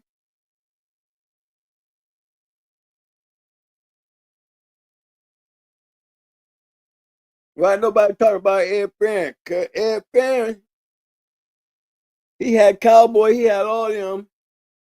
You gotta remember now. Do you believe that Ed Farron didn't know what Beeline was doing? I asked that question. I asked that question, and I'll be wanting to hear an answer. Why ain't nobody talking about Ed Farron? That wild side shit. That wild side shit produced some damn good dogs. That Carl Mills, they produced some damn good dogs. But they wasn't really dog fighters. You ain't gonna see them in the box. I ain't never seen them in the box, but I seen their dogs. I seen Rennie. I seen that bulldozer dog. You know, I seen all them, but they wasn't in there. And I ask again, with all that beeline shit that he was doing with Ed Farron's dogs, all that damn lying, all that bullshit, Calamity Jane, Cowboy, you think Ed didn't know what he was doing? Come on, man. Well, he bought it up, but it was fake anyway. The phone. It was fake. Calamity Jane was fake. And Cowboy was a fake, right along with all them other champions that the journal kicked out, coming off all that shit. He was Ed Penn, y'all, was the nucleus to what he was doing. Ed Penn was the one getting the money. He was the one that got a chance to sell all the books. He made money off of what Beeline was doing. That's probably what got everybody looking at him, because when you're doing that much, and why we can't get to you. All these dogs, we trying to figure out where you at, why we can't get to you. That's how you will get exposed out here. Because we're gonna come looking for you because of Pandy. They came looking for her. They wanted 9 milli. Hey, I got somebody said they love the Newman Buck stuff. Or if you love the Newman Buck stuff, you know the Newman Buck's dogs. Newman Buck don't throw red dogs. He throw buckskin dogs. Buckskin black mass. Tell me, because I know. Ron John, Cherokee Kennels. Definitely. Referee a couple times with Ron John.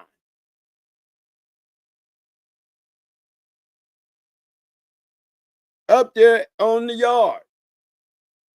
Good show. A lot of boys dogs. So, hey, it was like, I know that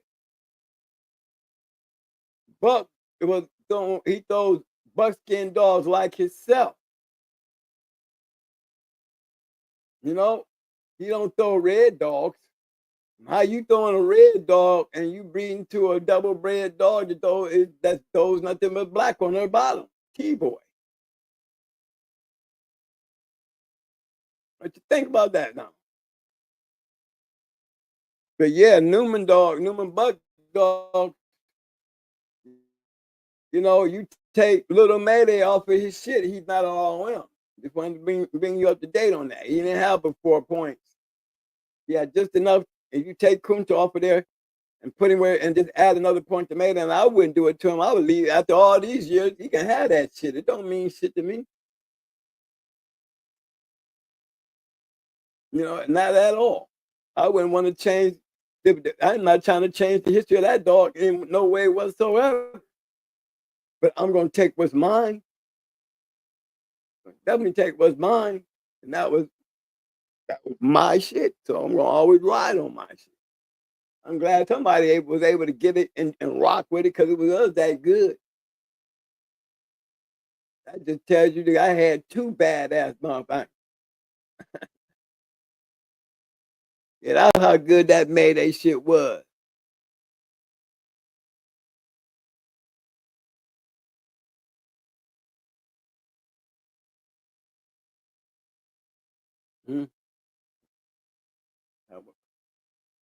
Yeah, Terry Townsend had good dogs. Townsend he was a good breeder.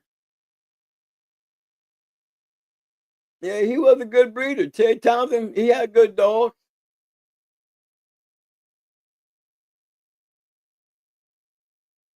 Yeah, he was a good breeder. I seen some good ones.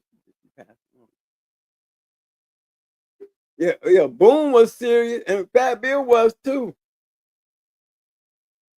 I'm telling you, when Fat Bill hooked up with Bakari, when Fat Bill hooked up with Bakari, that's when, to me, Fat Bill gang got exposed. Because when he hooked up with Bakari was in a Shark Tank. I'm gonna tell you, that's what it was. Bakari, he was a shark. And Bill came out of that Dixie line and got them moving around. I mean, he was moving around with Fergie and he was moving around with Kenny Allen. That it wasn't Pat Bill wasn't just Dixie Line. Dixie Line was just that, Dixie Line. A bunch of white boys running around. But they didn't want to run down in them areas when it took them to hook up with one like Bakari. And Bakari took him out there on that run, and that's what got Bill out there. He wanted to test this shit into that gorilla gear. That's all that was, not taking nothing away from him because he had good dogs. I can't speak on nothing, that didn't go up there in those areas and lose. Bo didn't go up there, Vallejo didn't go up there, so why would I want to mess with them? I can only tell y'all about the ones that he did take up in them areas. And these were close friends of mine. And I know how these matches got together, because good dogmen gonna do that when you shark hunt. Nobody's scared of nothing y'all shit y'all feeding out there. In the real dog world, we ain't scared of nothing y'all feeding. If anything, you talk too damn much, you're gonna get that ring, because ain't nobody scared of you. That Bill wasn't scared of nobody. How you think he was able to go up there and try May? They only a scared man would have never found out. How you think these good matches come together? If they were scared of if Kunta, aka Little Mayday, was scared of Wacko, they would have never hooked up.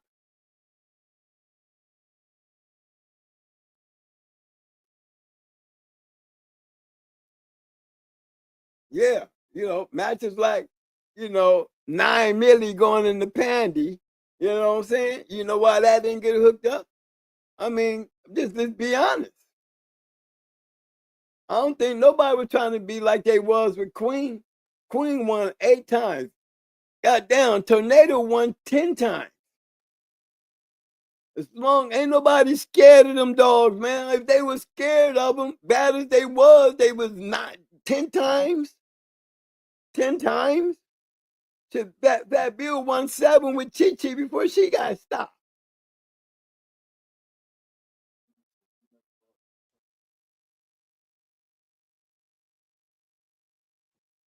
We ain't buy dogs. They said you never bought dogs from no breeders like Floyd, Pat, and Tom. No, why? Why would I need to buy dogs from them? No. We got dogs. We got Amber. We went to Bluegrass and got Cool Buck brother. Bluegrass was a kennel. Yeah, that was BJ and Charlie and them daddy. But Mikey came from Millbusters. I ain't buying. I got Little Buck from Stone City. I got Psycho.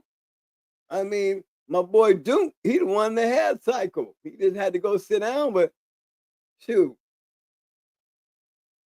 How you think we got those dogs? And every dog that I spoke on was bad as shit.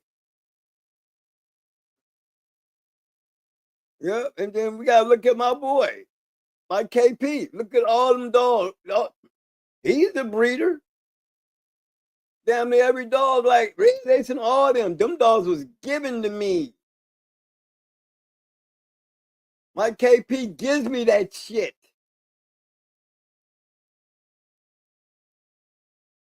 All that shit. Nephew, all them. That's KP. Arsenal, everybody. KP do all that. We got our own breeding, in-house breeder. And he a bad man. Bad man.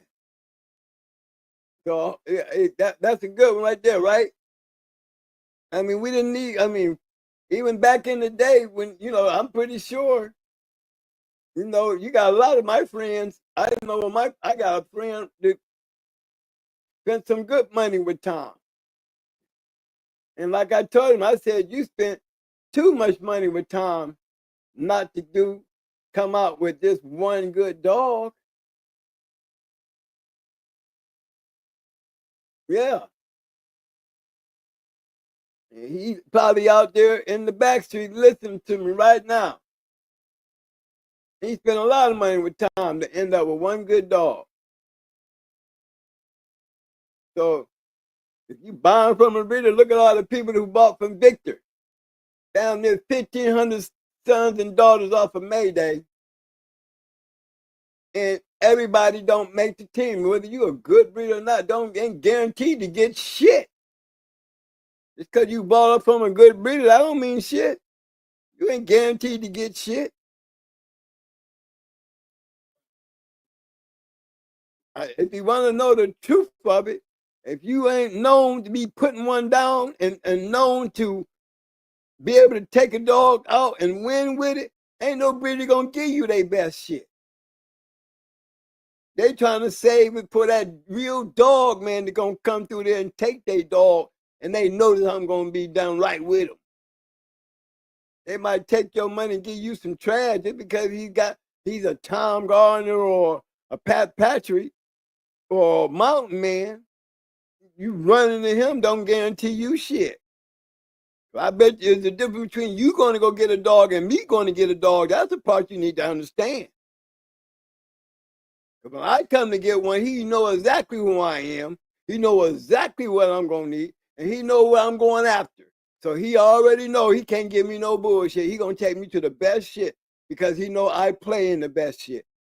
And he don't need his shit to get out there and get whooped on. So he going to make damn sure because he know I'm going to do something with it. And if I don't, he know everybody going to know. So he's going to give me better shit than he'll give you. Trust me on that. Think about that in a name. Like I tell you, what do you think a breeder's thinking when he take a female over to a particular male? What is he thinking? So you best believe he's thinking the same damn thing once some puppies get here. He ain't trying to match them. But I can guarantee you one damn thing for sure. Like I said, there's levels to this shit. And you best believe all breeders know who's who in that dog world. I'm way down here in Florida and knew who Mad was when he come ringing my doorbell looking for a dog off of my shit. You got Gabe dogs over there. Why you need my shit? You think I gave him a piece of bullshit? You really think I would give him some bullshit? If I didn't know you, I would have gave you some, one of the, you wouldn't have got the best shit because I don't know if you matching your shit or not. You might just want to get the dog because the dog is bred nice. I'll give you any one of them puppies, but you're not going to get that special juice. Nah, cause I ain't going to let none of that go unless I know you. Well, I gave a lot of dogs away. Good dogs. But guess what? They ended up in the places that they needed to be. If you want to go up, that's the best thing to do. Is back in my time, that was very important. That was important for all breeders. Everybody talk shit about David Tant. David Tant had 2 special yards. Everybody couldn't go to that other yard he had.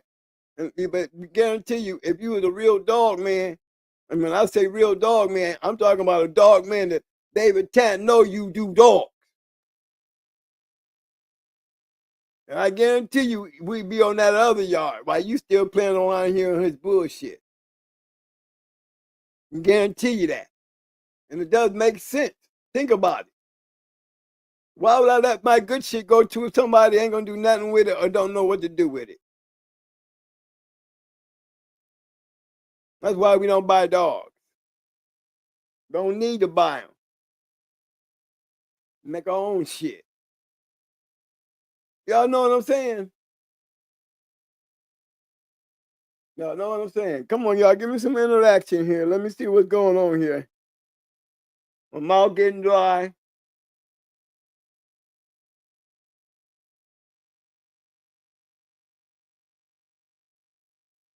I feel bad, you know, and I love my man Mad Doctor. I swear I love him. But I hate to see somebody when they get intoxicated, man. And I'm no. Them the kind of people fuck up my parties, and them be the ones, you know, they be my best friend. And I be having to clock out on their ass. You know, and I feel like I had to get on my man tonight, and I feel like I shouldn't have had to do that. You can do that on everybody else's shit, but I feel bad about that. But no, nobody want to hear no drunk nigga get on the show and act up. Come on now.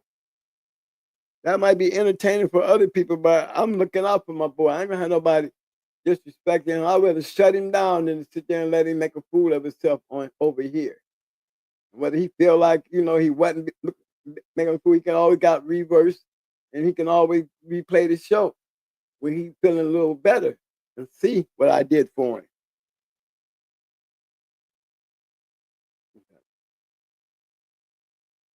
Renee Hoogie Rowdy Kunta.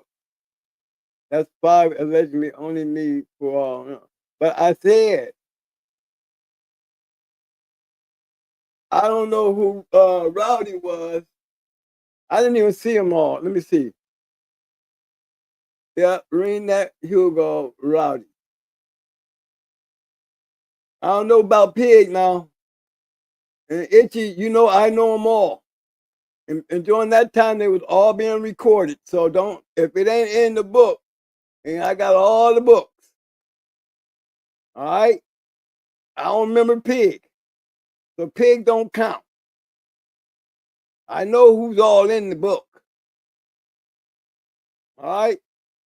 So no, Pig don't count. And like I said, again, he only has 4. You take Kunta off, and he's down 1. You want to debate that? You threw one up there that's ain't even registered as a champion. We talking about all Wham back in that time when dogs was being registered to be all Wham son. That's what I'm on.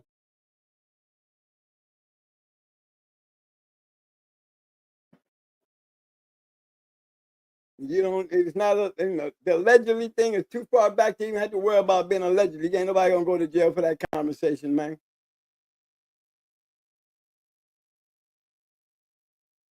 They will recognize. Come on, man.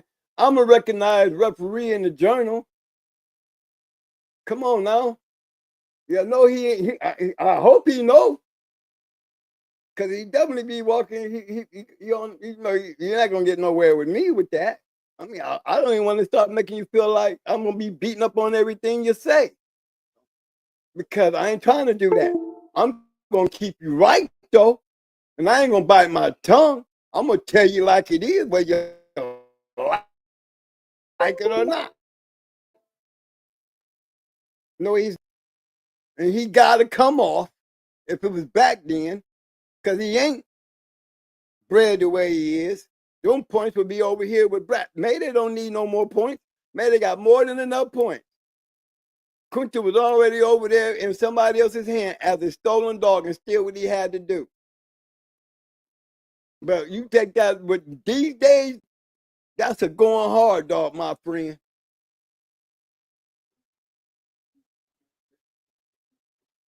Yeah, he said he already had some shit. You gotta remember, Sassy Girl off of Little Mayday produced that Stone City Mayday cross. Little Mayday, aka Kunta, already had shit on the ground making history. You know what I mean? So, and like I said, I know Ron John, Cherokee Kennels. Go in the book and you'll find me refereeing several of his shows. I am from Florida. I'm down here in there back then. So I really don't be wanting to get on y'all, but y'all hate the truth. Y'all be thinking I be being ignorant and shit, but no, I be trying to keep it real. That fake, I mean, to me, I call it if you don't know, because you can't have that conversation with me because I'm going to keep it right. Don't keep it right. If you don't know, I'll be the one to keep it right with you. I ain't going to put you down. I'm just going to tell you the truth. Zebo produced nothing but black dogs. He sure did. And every once in a while, he would produce a chocolate one, a red one. Yes, he did, because you had his sister Vindicator and Vindicator. They came out of a chocolate litter. Vindicator was not a black dog, and neither was his sister. You know?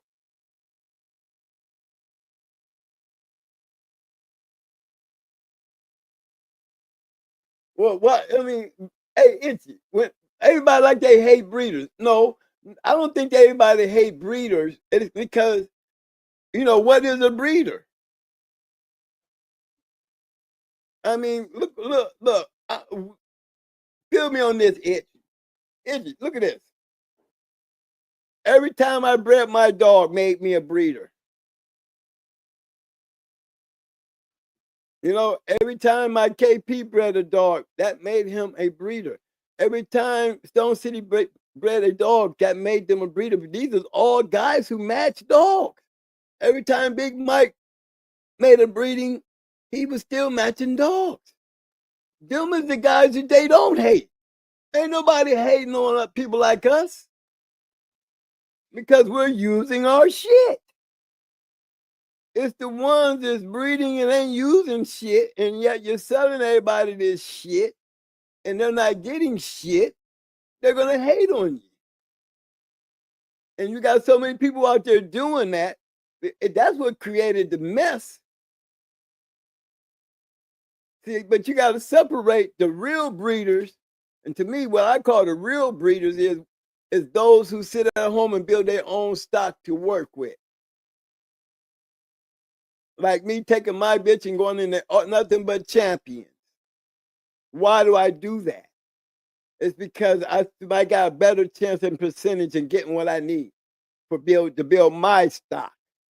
No, I ain't out here being a breeder to sell dogs or make everybody kiss my ass and make me feel like I'm the next Earl Tudor, and I'm not doing shit with what I'm breeding.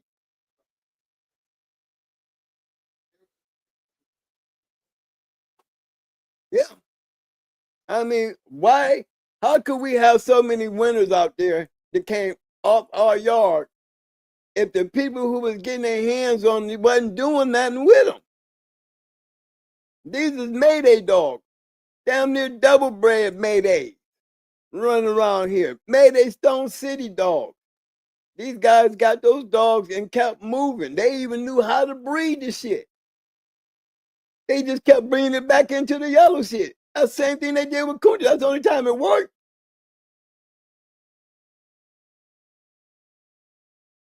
And you look at that litter and you turn around and look at his grandsons and daughters over here on our yard, you're going to see the exact same damn dogs. Them red-nosed buckskin dogs, baby. Buck Rogers, go look at their colors.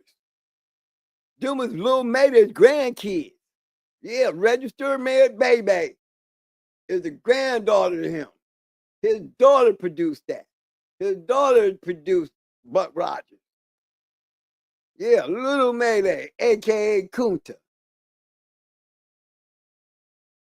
So he wasn't no puppy when he got away from me. So I'll be on that. So I am definitely the perfect one out here. They be keeping like I ain't even the sheriff. Hey, thanks for the love, baby. You don't call me the sheriff. You know when shit get out of hand to the point, the guys come up in them black SUVs, everybody wearing them dark glasses and them black suits. I'm one of them. When shit start getting out of control, that special team come down through there. Yeah, that's me. Coming in here to clean up some shit. So there's gonna be a whole lot of y'all getting upset. Cause me, I don't need, there ain't even no tree here. I'm like Jesus. I killed that pig when it couldn't feed me. Okay, ain't a tree around here that can feed me. You know, I'm like Jesus. I'm killing all trees that can't feed me. Bugs with the goods. Appreciate the love, fam. So I'm just keeping it real with you. I'm that man in black. It's a lot that I know. I can't tell y'all nothing about the now. I don't gotta tell you nothing about the now, because it ain't none of y'all business if you ain't out there knowing what the now is. You don't know, you don't know, you don't need to know. And if you do know, you shouldn't be out here trying to run your mouth like you want everybody to know you know, unless you're trying to get some street cred to kind of act like that off of some people that used to be in the game. You know, you be, to me, you would be out of line. You out of place. That's why we talk about the past. And again, I am the guardian of the gate. Listen to me. Until somebody just as good as me take my place, where I can go in here and join the greats, the ones that are better than me, the ones you hear me talk about, the ones that I say have done far more than me. You know a lot of them. We talk about them. They've been on the show. They in the history books. All that. But right now, until somebody replace me, I'm at the door. And ain't nobody just gonna walk by me to get over there where all these great ones is, because if I'm telling you everything behind me, I am I ain't nowhere on their level. But all the success I had in the game, it was due to them. That's why I'm down here at the gate. I'm at the bottom of that totem pole of greatness. And I don't mind being down here. But I'm gonna let you know, ain't no bullshit get by me. They got a great one down here at the gate. Guarantee you while they standing aside, they ain't worried about shit. That's why they can come on here if they want to and talk and entertain. Give you some knowledge, give you some know-how. You don't see me sitting in there trying to rap. You ain't never seen me sit in and try to act like I've been better than any one of the goddamn guests I've had on my show.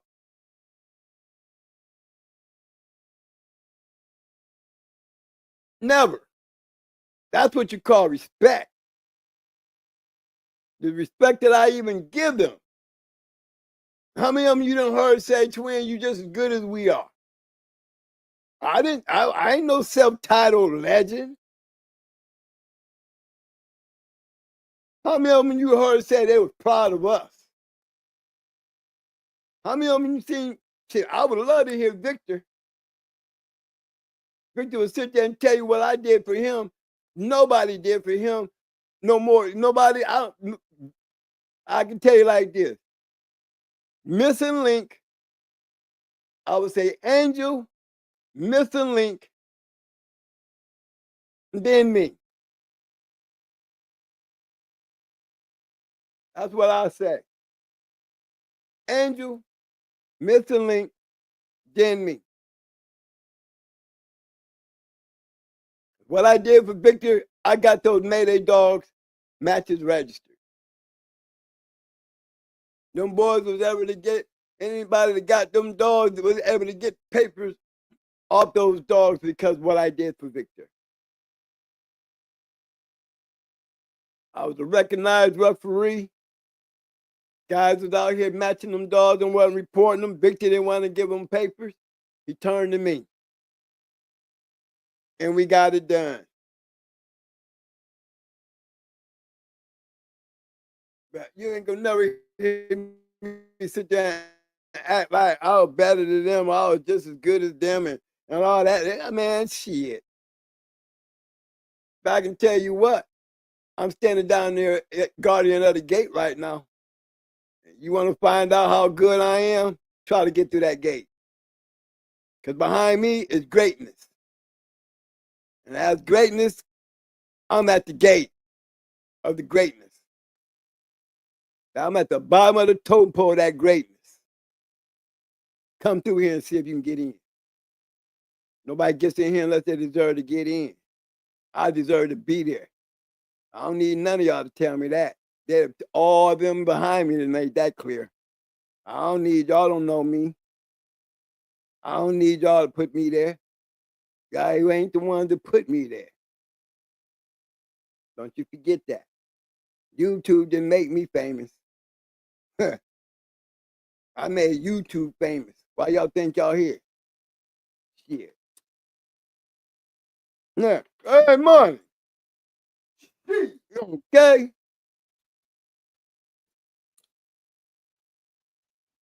I'm just letting y'all know how it was done. I'm trying to tell you. I done told you how they done it. Showed you how they done it. You know, ramming all them dudes. He said, twins, the best dogs are free. We want the best of our partners to get the top stuff. Well, first of all, you gotta make sure you got the right partners. Hey man, there's an act to this. You gotta make sure you got the right click.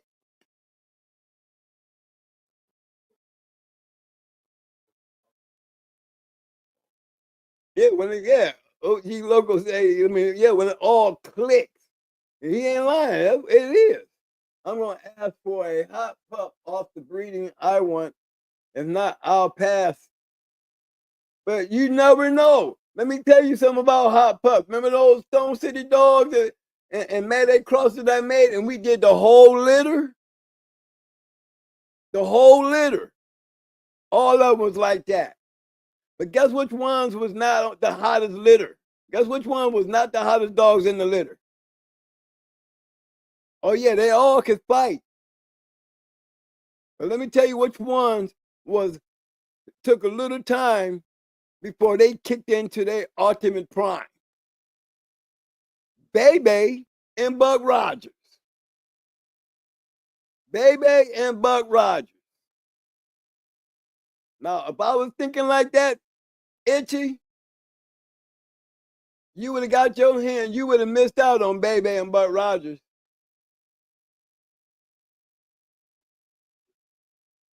Yeah. We ended up putting good dogs like Bucko, or Mr. Jefferson got Bucko. He wanted that red brindle shit because it looked like yellow buck. And awesome, baby. And he got Bucko. He was counting on him to have the best D-Day, looking like Mayday. Everybody wanted that hot pup. But the two baddest motherfuckers that didn't go nowhere was the baddest ones in the yard out of that litter. Baby and Buck Rogers. Yellow Day got stolen. There's really three of them. Baddest ones. Yellow Day, Buck Rogers, and Baby. You know, so it kind of works that way, Itchy, but it really don't work that way. The best way to get it, my man, is to get you a bitch. Get you a bitch that you're gonna like. Damn that hot male shit. Give me a bitch where I can make my own males.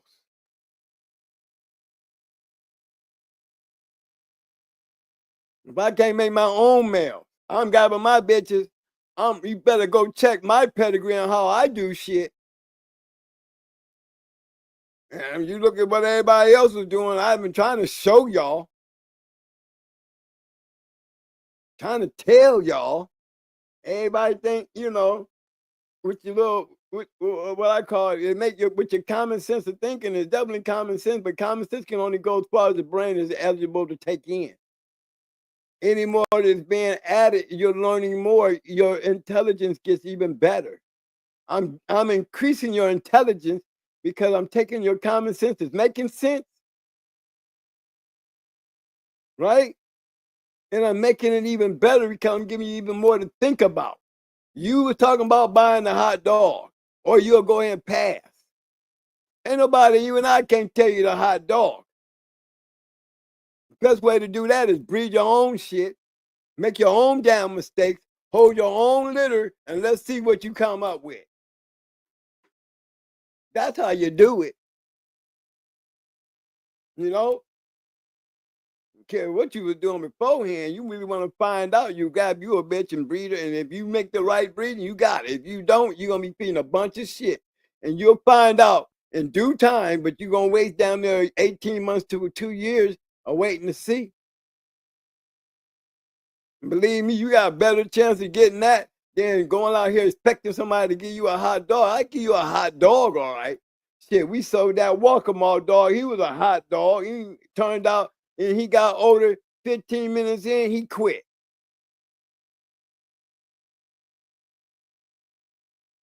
You know, pretty sure when they was raising him, they liked him because he got to an age where they could take him out. You see what I'm saying? Now, when it came down, but they was on the yard. I ain't letting none of them pretty mama puppies go. That pretty mama Beetlejuice. Ain't nobody buying that shit. I didn't breed it for nobody to get it. You know what I'm saying? And look how slow they was. Dogs were down there 3 years. Roger Randall was down there 4 years old before he cranked up. And when he cranked up, he was a monster. But Pharaoh and Tempo, they was already kicking ass. Remember, I sold the female thinking she was going to be a cold dog. Bitch turned back as a killer. You see what I'm saying? You just, if you're feeding dogs, you just gotta understand. There's a common theory to this shit, and until your brain absorbs the shit that's gonna put the puzzle together, your mind is only gonna use the pieces that you got. So your common sense and your way of thinking is only based on what the knowledge that you got, the knowledge that you have that you're able to use. What I'm telling you, it's like little pieces to the puzzle that you can definitely add in there to your database. It's gonna make it better. It's gonna make your decision when it comes to common sense thinking. You got more tools to get more in depth with the common sense of your brain. You know what I'm saying? I'm not trying to put you down. I'm trying to put you on. Remember, I ain't gotta act out here like I'm better than any of y'all. When I'm sitting up here putting over 100 niggas behind me, better than me. But I'm gonna definitely let you. I'm gonna constantly remind y'all asses who's standing at the gate and why I'm at this gate. Cause I am that real shit, and I act like it. I talk like it because I was it. Now, that might sound like it's itching on some of y'all buttholes. Go in the other room and scratch your ass, then come on back down and sit down. I remember. I'm done. I ain't gotta be better than none of y'all. Y'all ain't gotta be better than me. You know what I'm saying? You can be better than me. You go out there and make history. Be safe. Be careful. I ain't got nothing to do with your shit.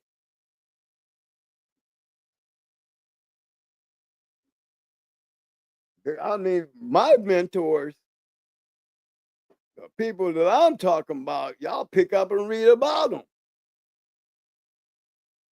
How many people can bring Rasta Man in and know you? How many people can bring Schoolboy in and Schoolboy, he does his research. And Schoolboy come back and say, oh, he didn't know me, but he didn't know me. Ask Picard before he even got on this shit. He'll tell you, yeah, he even knew Satan. He knew Charlie. He knew BJ, like we knew Tyrone. We bumped heads out there because that was the fast lane. Tyrone, McCarry, and his shit are fast lane dog men. Them dogs were going to anybody. He didn't have no reason to be worried about anybody. He don't have no reason to be worried about shit. Never have. Because he had a line of dogs that'll kick your ass. Rossi man, he didn't need a line. The man can just match a dog. He didn't mind losing. But goddamn, man, when you win the way he win, you know, everybody think they can beat the man. But when they can't, the first thing you hear is he's rubbing dogs. Well, I mean, when you got people like Strictly Business saying it, and I mean, come on now, I can hear some rookies talking that bullshit. You know, all the way down to, you know, like Pit Dog can tell you about the match with Virgil. You know, when he went into that champion and he started looking weird and acting weird. My thing is this. Before you start screaming foul and all this other crazy shit, my thing is, how are they getting it in? Y'all are veteran dog men. Y'all are veteran dog men. Y'all cannot sit there and tell me this shit and not have a solution or explanation. You want to call and say that, how many of you guys done heard they talking about Rossi man rub dog? Yeah, I'm looking at them like, well, what kind of dog man are you that he can get it all? You know, it sounds good when you're talking to somebody that don't know shit about the game. It make you even feel like you know what the hell you talking about, like you on top of some old conspiracy bullshit. But what happened when the conversation get to me? And I ask you, well, if you were so goddamn good, how did he get it off on you then? Well, if your boy was so damn good and he's swerving down, lost the man, rubbed him, then tell me, if you so damn good and you belong in the game, explain to me, if you washed the dog, you did all this with the dog, explain to me how he got you.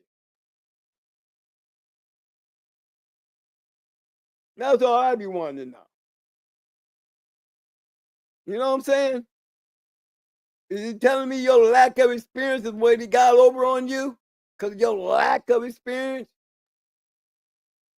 You want to really hear some real shit? And then y'all be talking about Mike when he lick and suck a fucking dog's ear after washing.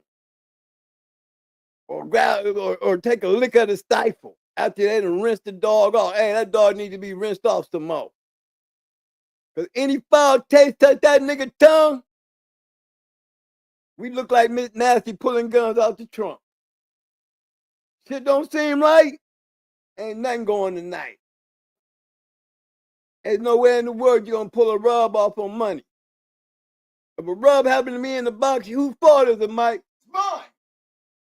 A nigga started playing in his pocket, rubbing along his leg. Whose fault is that, Mike? Stop that shit right now. What you gonna do with him, Mike? Get your ass back over here in the wash, nigga. Goddamn right. Or get the referee over there, take his hands. Nigga playing in his hands too damn much. What he doing in his pocket? He's taking his pants in his pocket and he's taking them and he's rubbing them on his leg. I want to know what's on his leg. Who supposed to catch that shit, money? I am. Well, as long as he playing with that dog, where you supposed to be at, Mike? There. On his ass. On his ass. Oh, hey. Put him in that towel. Damn right. You know, ain't nobody got no business crying that bullshit to us, do they? They read it. They read it. I don't want to hear none of that fake ass shit. You don't know enough about the game. Maybe you need to get out of that part of the game and go somewhere over there with a little understanding and safe. Because if you don't know how to take care of your shit and know how to prevent that shit, rather than to stand there and try to kill a man's name because you lost. You know, you didn't only lose because he got the rub off on you.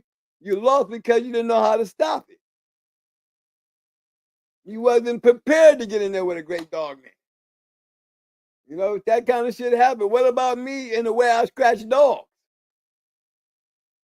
Huh? I'm telling you my secrets now. Oh, Twin was cheating. And you wasn't tell me who was smart enough to catch it.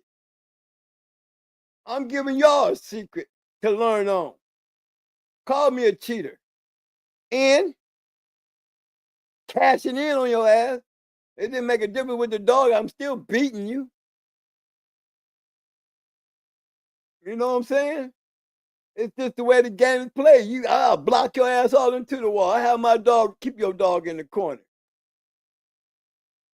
You be so excited and concerned about your dog getting his ass whooped.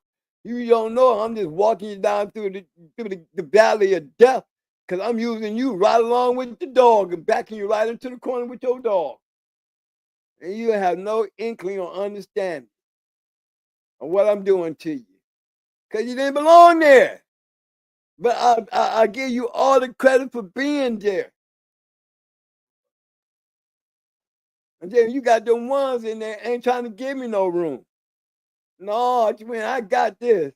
No, they don't want to see me get up under that dog. They don't want to see me over there by my dog. They trying to do everything in the world to keep me getting to that dog because they right now they're getting smashed.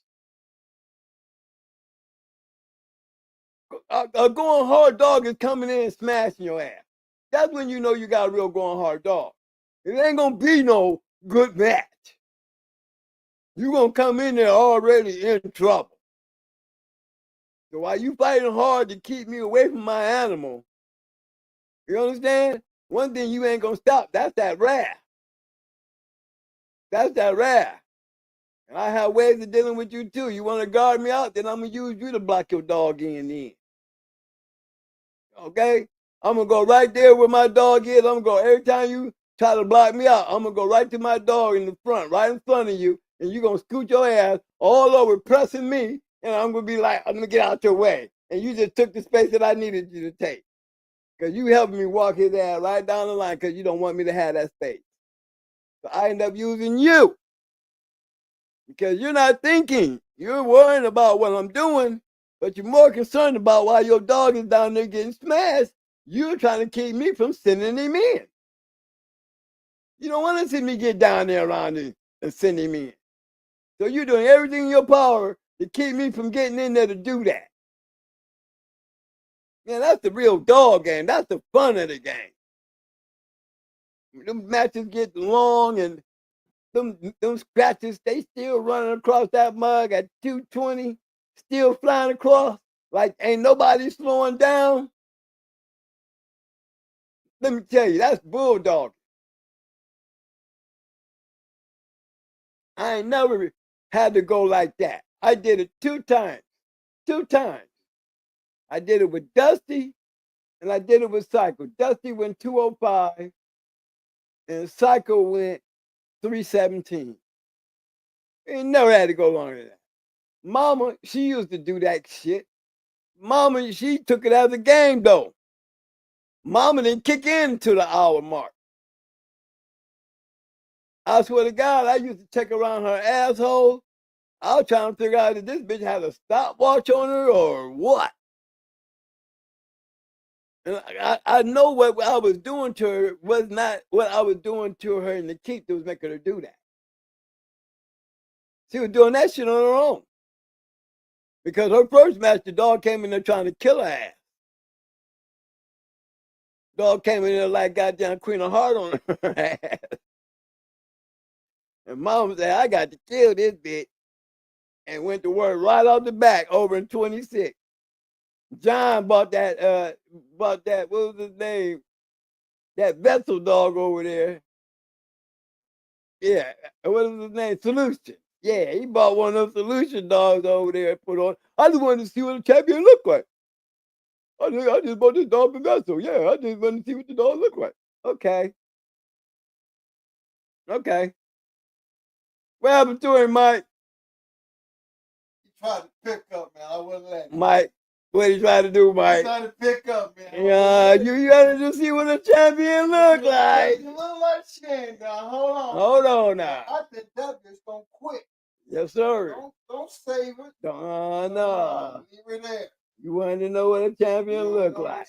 Look like. Now get out there. Now I'm gonna show you what a That's curve what it look like. Okay. You want to ball a curve? Hold on, wait a minute. Don't leave it there. Leave it there. That's right. And that bitch just to show quit. Quit big as shit. I mean, then we did it to him with his 2-time winner with Psycho.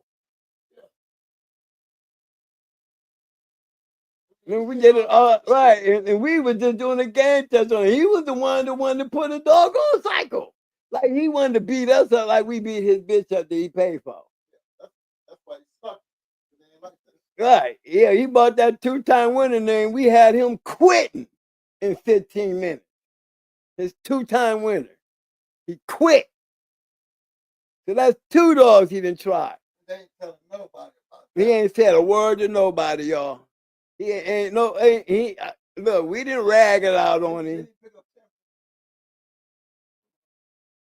Oh no, we ain't even talking about criminal. Yeah, that was John. That wasn't criminal. Man.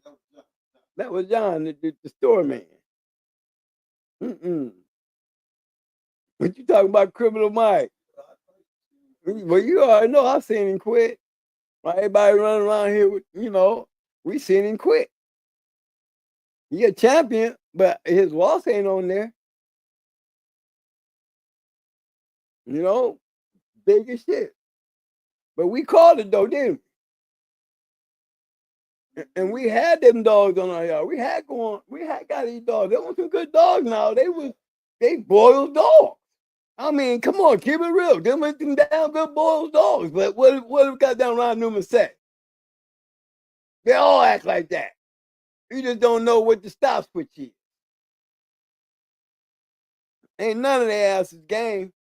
They had to put gamers in them dogs. Them dogs needed gamers. They had all the ability in the world. That's like why them Red Boy and Yellow John dogs started knocking them off when they started making it through the north. They was knocking off all that bullshit. All that bullshit. Look, they looking just like Eli dog. Wins and losses. Tell me I'm lying. They pedigree damn near look like Bulls dogs. And the only reason the ones that didn't lose, because they weren't stupid enough to take their asses out there because they know if they kept them out there, they'd get fucked up. Because when you got back in that time, boy, it wasn't nobody safe with a champion. You better have a badass champion. Look, if I was to add up just their mama and brat, they went into a total of 6-time winners. A total of 12 bitches. 12 wins amongst them. Yep. All 3 of them were 2-time winners. All 3 of brats was 2-time winners. That's a total of 12 bitches between 2 dogs. The winning the brat and mama. And it didn't mean shit to us. Because they smashed everything they put on. And mama was getting best in show over brat. You know what I'm saying? Brat killing shit. Brat acting like May May. She acting like Chanel. You know what I'm saying? That's what she was. She was a May May and Chanel. May May and Chanel were killers. Brat was a killer. So those were 3 of Mayday's best dogs. It's them 3 bitches right there. Brat, Chanel, and May May. Don't know why they never took out Chanel. We know the unfortunate thing that happened to May May. And Brat was just too damn crazy because Brat didn't have no teeth. Brat barely had teeth in her mouth by the time she was 3 years old. Brat was a champion before she was 3. She was a champion before she was 3. She would have been a 9-time winner. We could have kept her off these goddamn trees and bricks. And I mean, where do you put a dog? Regardless of where you put her on, she's gonna bite on it. And I'm talking about when I say bite, this bitch will dig a root up. That motherfucker might be at the edge of the outskirts of China and she didn't found it. And she's down there working on it day and night. I mean, she will unbury a root. And she will go through there and bring that tree down. We couldn't put her on nothing. We couldn't give her on a plastic doghouse. We had the big ass cement bowls. The wood doghouse didn't survive. The plastic doghouse didn't survive. I mean, goddamn, y'all, the bitch was running around chasing her fucking tail. Chasing her tail. She got her tail broke, but most of the damage was after this, she was running around locked on her tail. That's why they cut her tail off. And man, I told the vet, just cut it off, because what she kept doing, she kept biting on it, grabbing it, and then slinging blood everywhere. Cut the motherfucker off, because she keeps doing it. Bitch will run in circles, grab a lock, and go on an hour match with her tail. She was a nut. She was a nut. But she threw some of the baddest dogs out there. Can't take that away from her. She threw crazy. But what we got, man? We got anybody saying anything? Let me see. Did Liu Kang go into top competition for all 5 of his matches? Hell yeah. First of all, let me tell you about Deep South. First of all, let me tell you about Deep South. While you talking about Liu Kang, add Twisted to that equation, because he also had Champion Twisted too. And Champion Twisted went in an all-top competition. See, when you in the areas that we live in, there ain't no mediocres in our area. You down here in Florida, there's no bullshit here in Florida. You know, Liu Kang, STP is who matched Liu Kang for number 5. STP did that. But the same people that had Liu Kang Deep South are the same ones that had Twisted. Same one that had Grand Champion Max. Same one that had Champion Dum Dum. Same one that had Trina, the one who beat Mallory. Yeah, you know who Mallory is. Ajax's daughter going for her Grand Championship. Trina going for this number 2. Went into their backyard and kicked their ass. So you got to, before you ask that question, think about the kennel. Because what's great kennels, we don't go into nobody because you can't afford us. See, there's so many people on the bandwagon, we don't have no other choice. You can bring a rich dummy in there and we'll take his money. That's for damn sure. Ain't nobody going to turn down no money. But we don't know what kind of dog he bringing. But if you were smart and you got that kind of confidence to go into us, because if you ain't, I know you ain't coming in to just give your money away. Think about that question when you ask. Would you go into me? I mean, really, would you go into me? And I'm standing there with Brat. Yes, you would. Would you be top competition? Not to me. But you're going into top competition. Nobody knows who's going to win or lose. My question to you would be, it ain't the fact that you're going to lose. The fact is, how much money are you going to lose? But when you go into top competition, ain't nothing cheap, my friend. You better have a gambling crew, because guess what? When I'm out there running with them, they be out there running with me. Ain't nothing coming cheap. So you need to respect every man, whether he's top competition. Top competition is nothing. If you're willing to come in there and go into competition, you are top competition. You have every right in the world.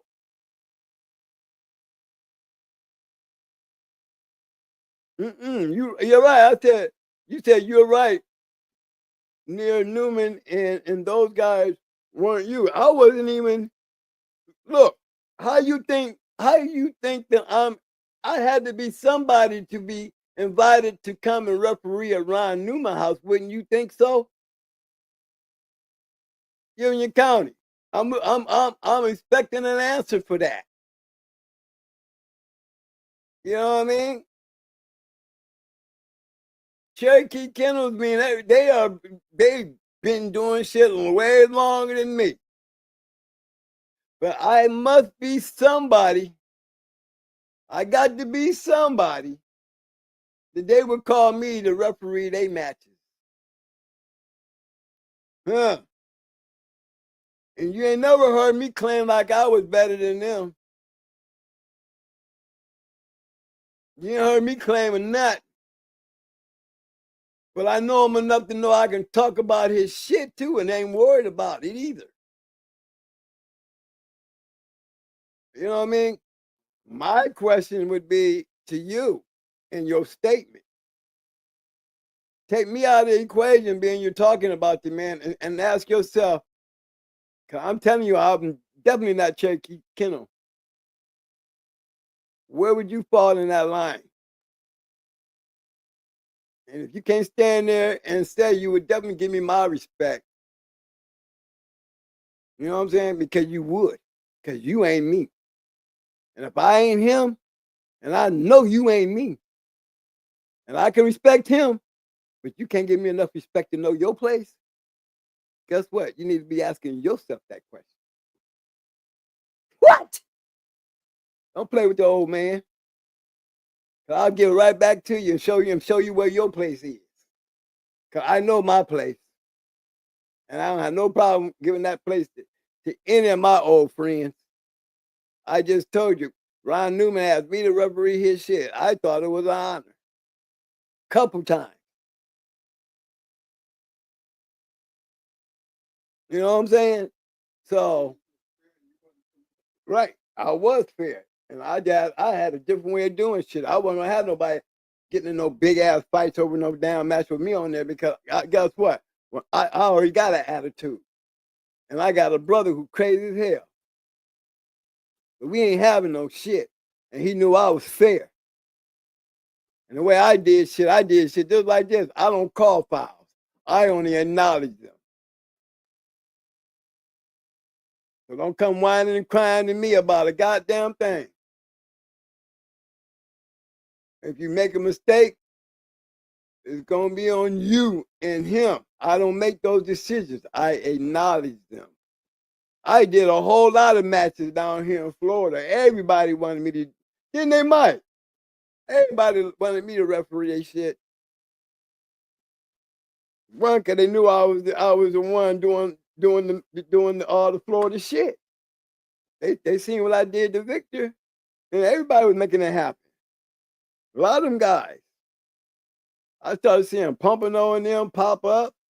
Deep South, they start getting their shit. How you think you got Grand Champion Mac? How you think Champion Twist and all them was in the journal? Trina, Dum Dum. The dog deserved to be there. Them was champions. Barracuda was a 4-time winner. A 4-time winner. And then none of them 4 get recorded. He had to start all over. That's how he became a 9-time winner. Because he had to start all over. This time we're going to record him. And he went right out there and won 5 more into stiff competition. He beat champion Fatty. He really beat 2 champions. You know, but and the boys out of the Triple M that they bought, he just wasn't bulldog. He was a good dog, but he was not enough bulldog. The Mayday dogs, when I talk about Mayday dogs, I'm telling you the Mayday dogs I know and the ones I talk about. You're going to come in and one of them, you're not going to be you're not going to be looking like you winning. You might be in there, but you ain't going to be looking like you winning. It's like, it's just a matter of time. You there, but you is not in the position. I ain't seen one Mayday dog champion ever look like they was in trouble. You? Not one. But that he hollered, but he killed the motherfucker right after that. Killed him. Killed him. 5 minutes later, the dog was done. A dog bit him in the chest. He made him holler. Oh! Oh! You motherfucker. And that was it.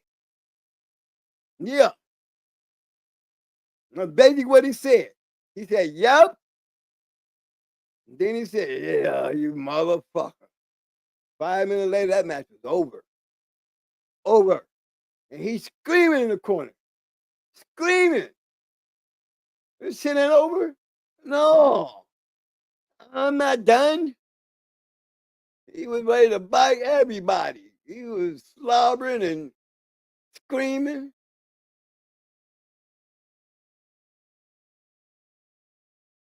He said, I ain't make it up. He's just buckskin. State champion, then I can't argue that. But I know you talking about pig. Here, let me check.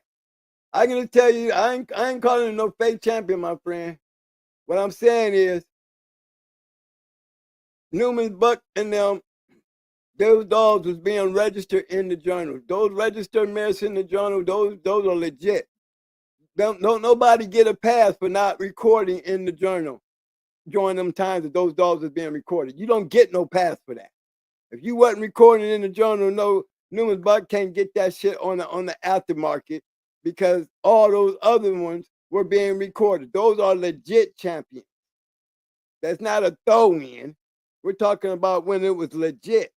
You know, we can't speak on the ones after that or in between those.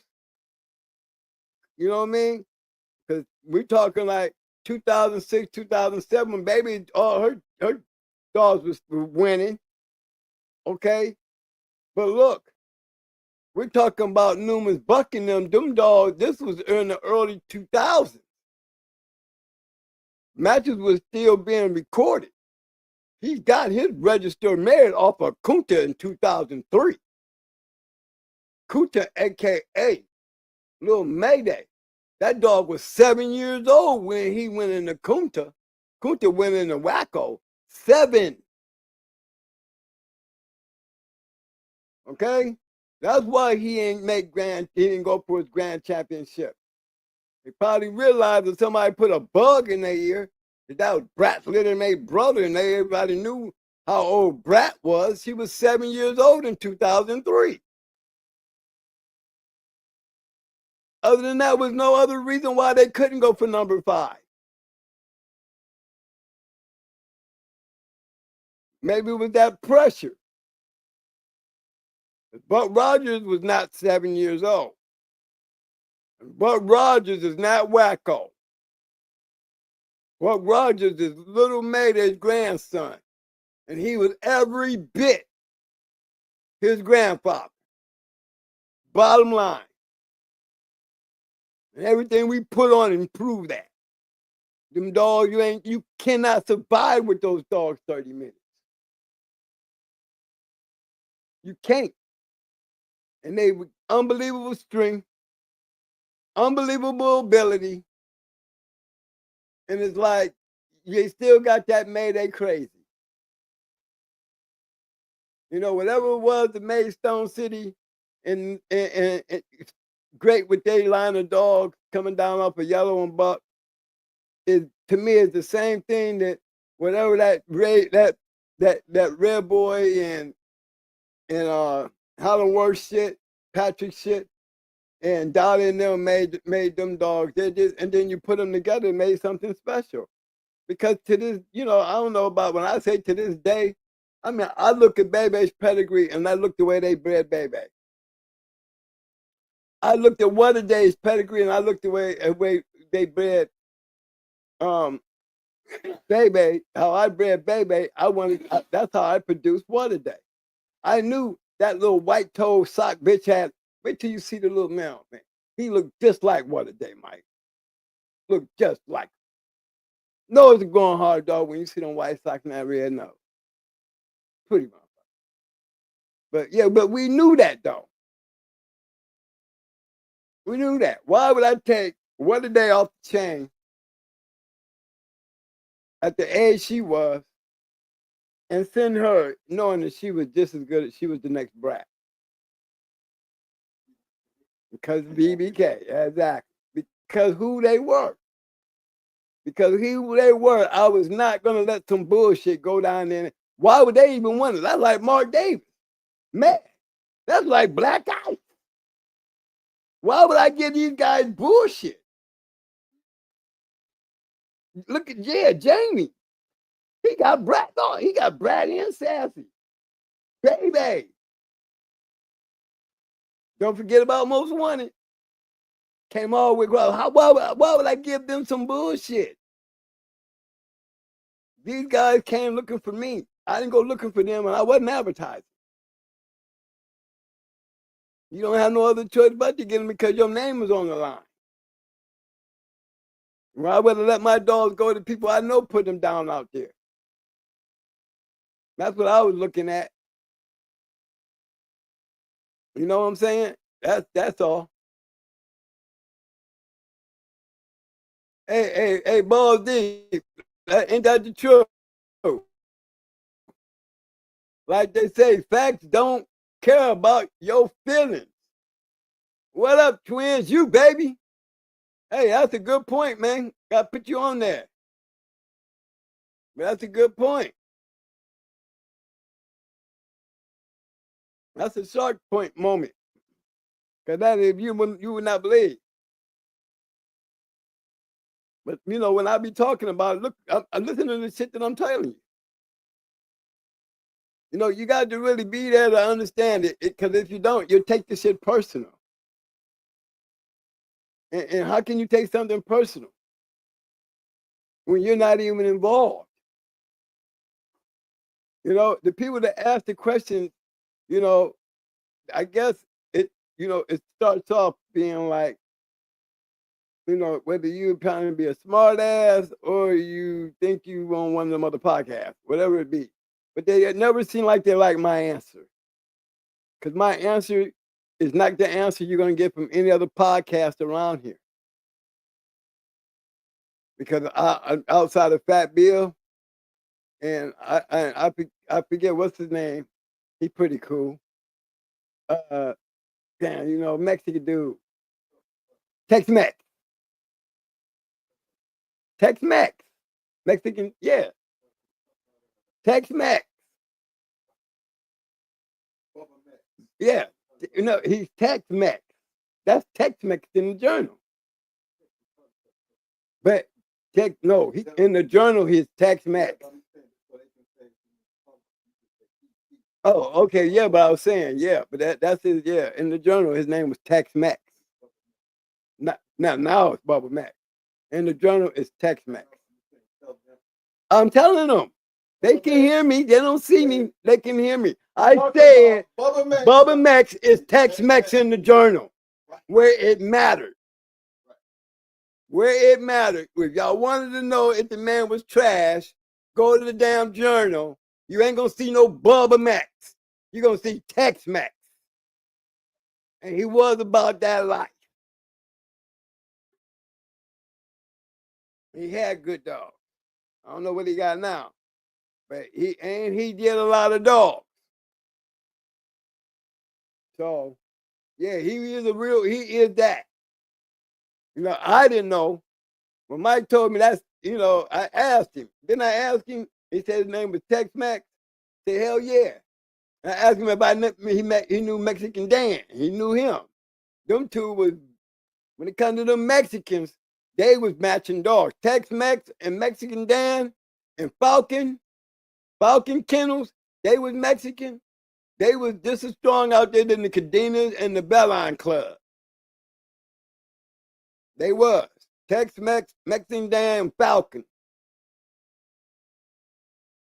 Kennels. They was very active over there in the West Coast. You know, that Harvey Wallbanger shit made them boys get moved further down in the Guerrero brothers, you know, they pushed everybody back over the border. Belline and all that ass kind of got out of them Guerrero brothers though, Mike. You know what I'm saying? Because them boys couldn't lose. That's that West Coast shit, y'all. Yeah, Schoolboy know about him. Yeah, I know. Hey, Luke Cannon was a winner before STP bought him from the Cutler. He did not buy Inglewood. See, who said that? Inglewood. That's wrong. See, and then y'all get mad when I have to correct y'all with shit. I'm telling you, this. Who is that? Carlos. Carlos, you are wrong. Luke Cannon was a winner before STP bought him. That part is right. But you just said that they bought him from the Colored Brothers. You are wrong. They did not buy him from the Colored Brothers. The Colored Brothers did not have Luke Cannon. As many times as I said it on the show, who did I say owned Luke Cannon?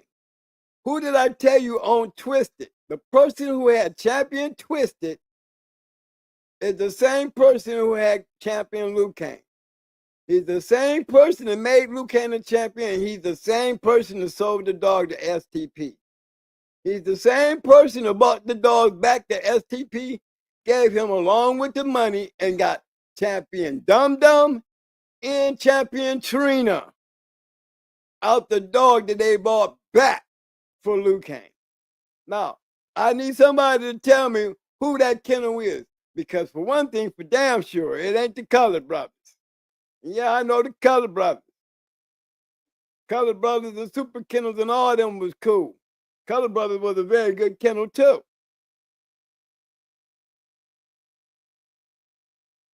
All right, I'm gonna be checking the trap. Luke Cannon was the truth. He was, but his grand championship match, you know, he did better with he did better with Deep South. That picture y'all see of him, the way he looking all muscled up and shit. You know what I mean? That was his grand championship match. He was looking like that. He didn't look that great. It's like he was tight. He had too many muscles. His crazy got him by. His crazy got him by. He got Deep South and them thinking, you know, we would have bought him in like that down in Miami. They probably he would have got his ass kicked. That's how they felt. He got that shit off up in New York, but if they'd have bought his ass down here in Miami with that shit, with the way he was looking, they felt like he wouldn't have won. You know, here's a kennel who seen him go 4 times. And he never looked like that. But he just looked at too strong, too big, and it didn't look right in his match. It looked like he struggled. He was too strong. He just wasn't right. Hey, big shout out to J-Rock. J-Rock. Coming in with that 10-piece. I'm just giving y'all straight up out to my man J-Rock, man. You know, I put something out there and I got an answer. I just want to know, just letting you know, I shout out for those who shout out for me. That means he was definitely listening. And then he come back through here and bless me again. You know, that's the kind of shit that I don't forget. He don't ask dumbass questions. He's very smart. You know? And he's learning and he's knowing the game. So that's one of the guys we ever hear anything come from. You know, I hardly ever hear him make a comment. And when he do make one, it makes sense. You know, he just there to enjoy the show. But thank God he was at least one of the people who was listening and went through the process of getting up with me. And I know sometimes it's hard to get up with me if you don't know me. But he took it to know me, and he found me. And he got some blessings coming. Bugs with the goods. Showing that love with that 5-piece. Appreciate that, fam. Then my wife retired in 2 years. We'll be at your house in Florida. I love to pull up. Oh, man, look, man. You already know you welcome. Shit, Triple M trying to come down here, Mike. You know what he said? He said, man, when I get there, I'm going to be good. I said, who you coming with? You know, because I don't understand what he mean by good. You know, I don't understand what you mean. What you mean good? You know, once you get here, oh, everybody that come going to be straight. I didn't want you to understand what you mean by good. He started laughing.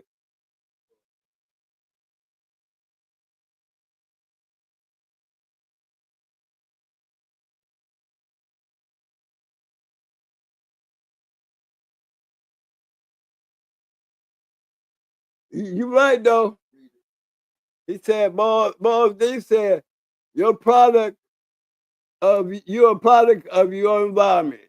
Also, twin, you could have had the other two and had the same result. You right? I would hope. I would hope. You know, I really say I would hope. You know, because it do make you wonder though. It really do make you wonder.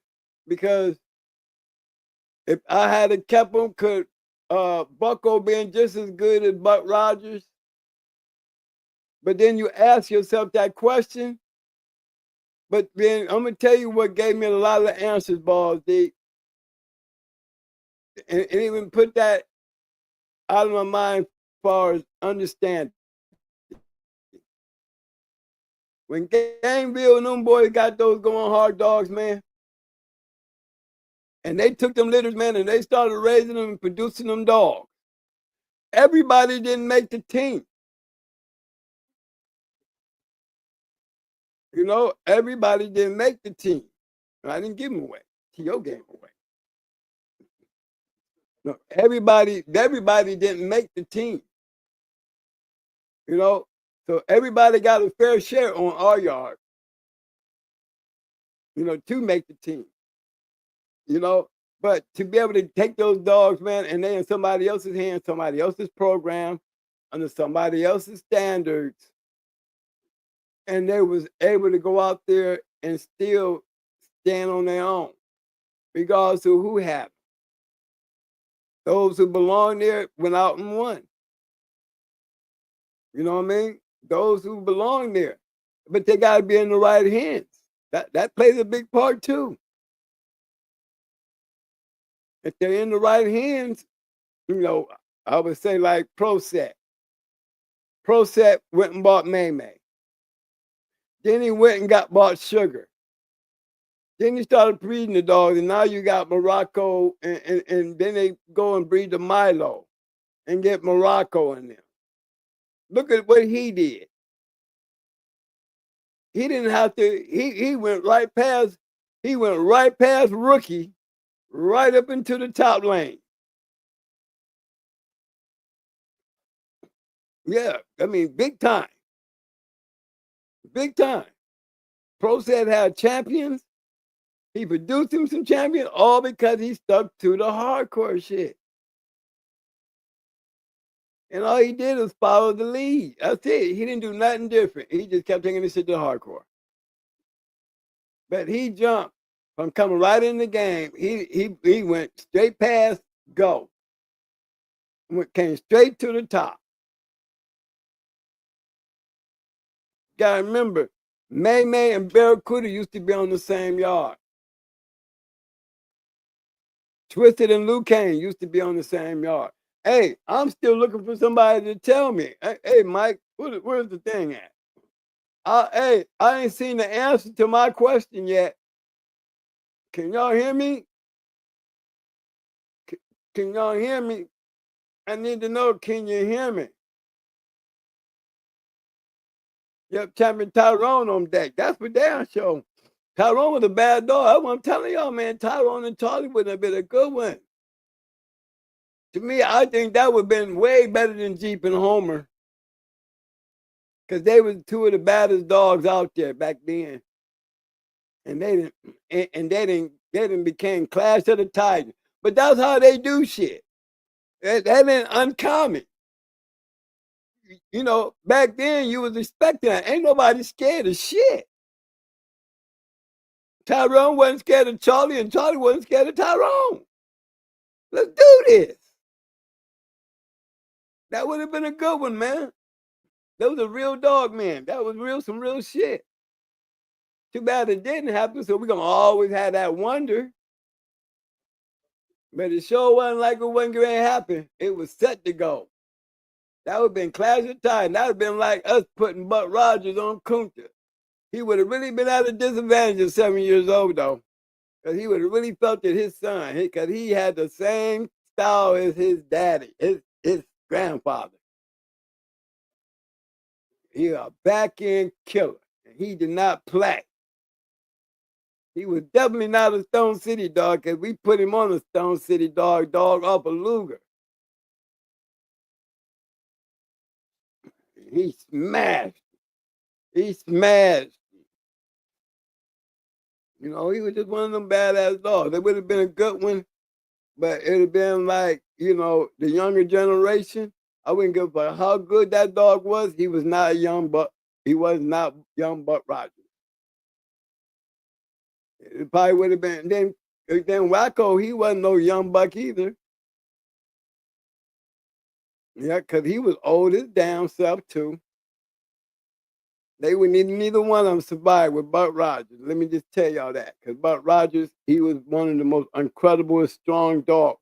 He was like the Hercules of the 40-pound weight class. Everybody would tell you who saw Buck Rogers go, they'll say, man, that dog looked like he was a 45, bro. The dog looked like he would weigh 45. If you see the dog, bro, you would think, man, that dog getting way out. You look at them muscles, that dog way too big. Put him on the scale, guess what he weighed? 40 pounds. They be like, oh, shit. Yeah, and he would beat your ass up just like that, too. Because you wasn't his size. The dog had light bones.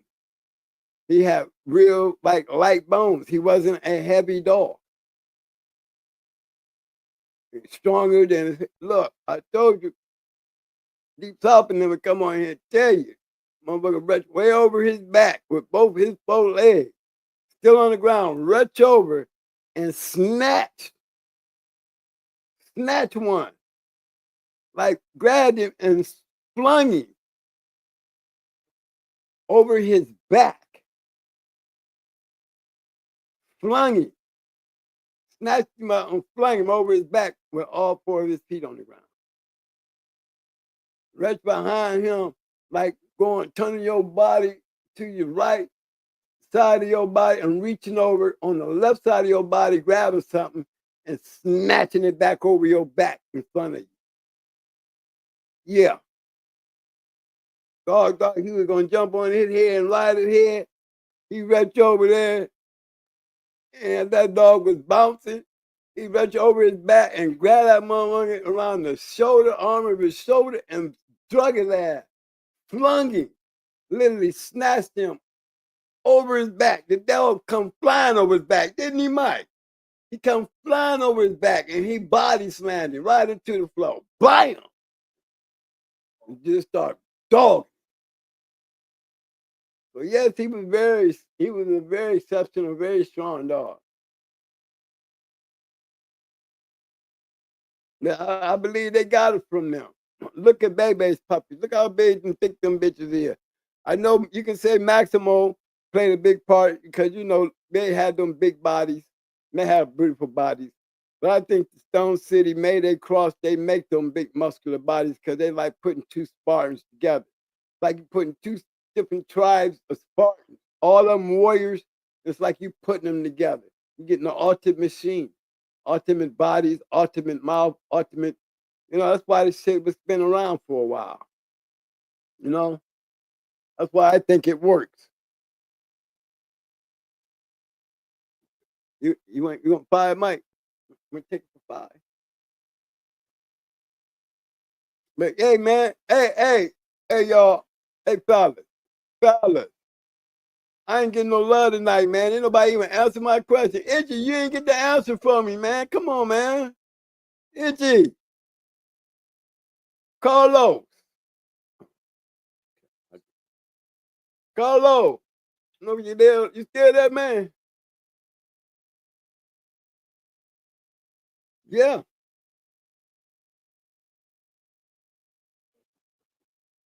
Feel good. I'm gonna put you up there, man. Let me see if I can get this. Good said, who was the scientist on the GHK team?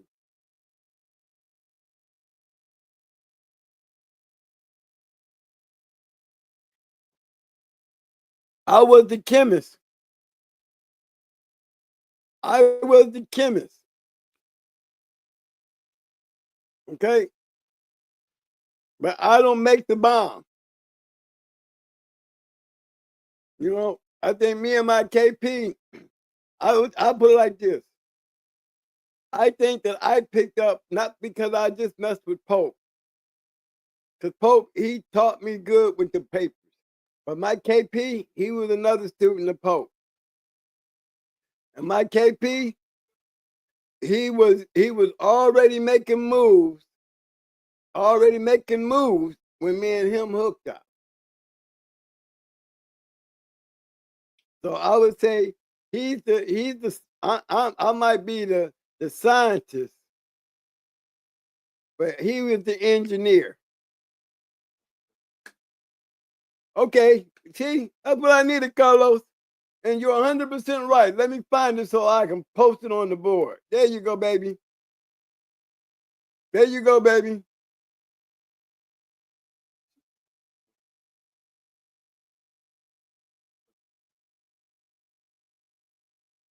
Huh?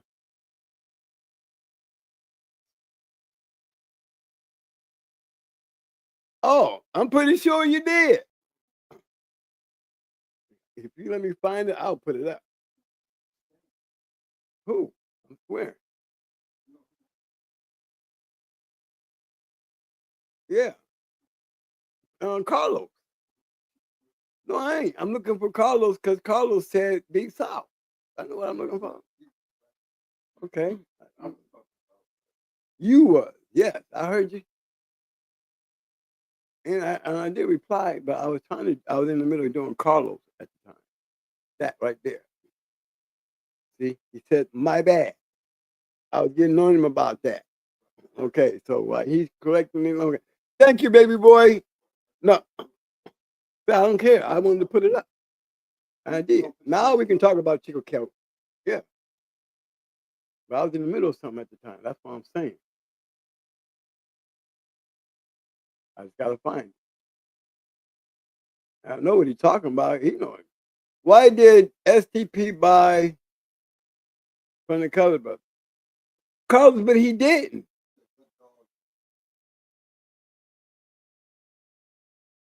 Oh, that's a good one, man. You know, that's a good one, but I know what? I'll find out from you, bro. Cause I'm surprised. I didn't know the STP had bought the dog from him. Cause wherever he was a champion. He was definitely a champion. Cause STP, he ain't now. He bought Lucan. Lucan was already a champion too, though. Remember, he bought a lot of those dogs that STP would be buying, man. He's like the egg. He's like the Tom Garner that buys champions after their careers.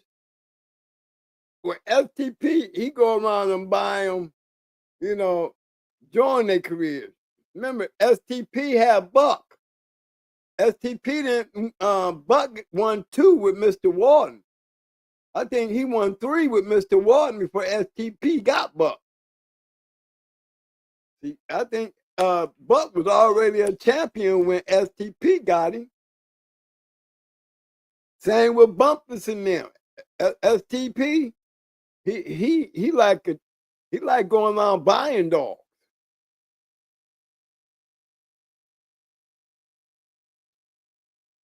Yeah, that's what he did. He didn't, and he did breed some good ones now. But he was definitely a guy that went and bought those match dogs. And I know the Color Brothers, they down here too. They had some good dogs too. They did. But they wasn't coming out with, look, Color Brothers and Super Kennels and them guys kind of ran together. I'm looking for Chico. See, that's Carlos. I'm trying to get Chico to look. I'm trying to go in the present. See? Oh, here you go.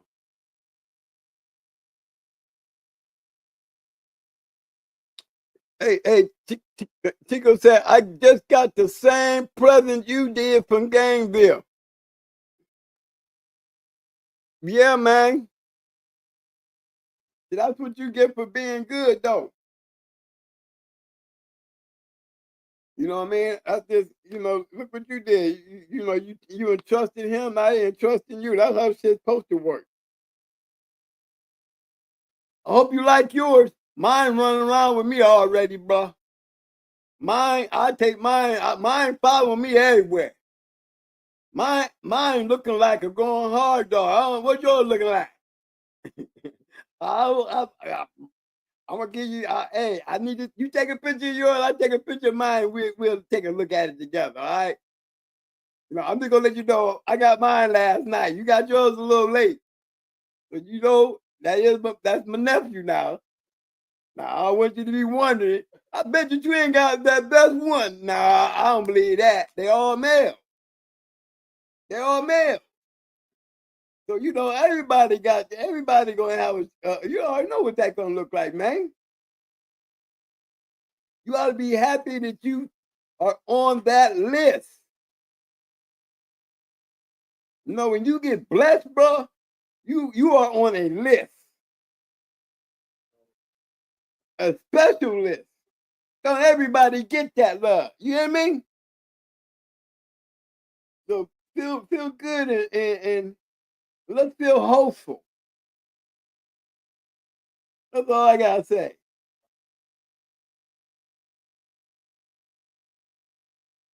But we can compare cards.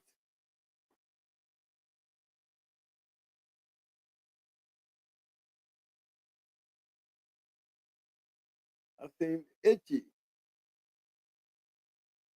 Itchy say, hey, Itchy. Hey, Mayday versus Polly versus Mayday and Athena. A difference in the dog. Yeah. Yeah, because you taking Mayday breeding back to Polly. That's like Mayday being bred back to his mama.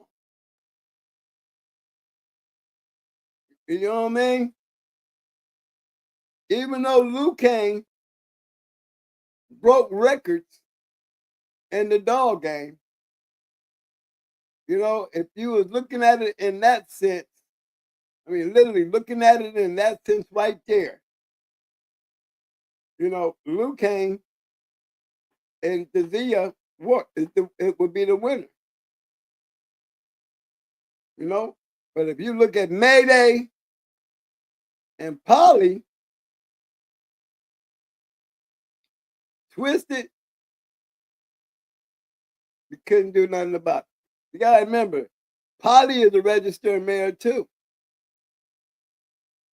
Dolly's littermate sister, Mayday's mother, littermate sister's Polly. Now, when you look at it on that sense, then I would take Mayday and Polly over Mayday and Azalea. Azalea. You know what I mean? Really? Ain't that right though, Itchy? You know what I mean, bro? Yeah. Oh, I was on that question right there. Who would win, Mayday and Polly or Mayday and Azalea? A difference in the dog. Not much difference. For real, it really wasn't much different. Mayday didn't have no brothers and sisters running around killing shit. Twister did. Lucane is just Lucane. Lucane didn't have a Mayday sister.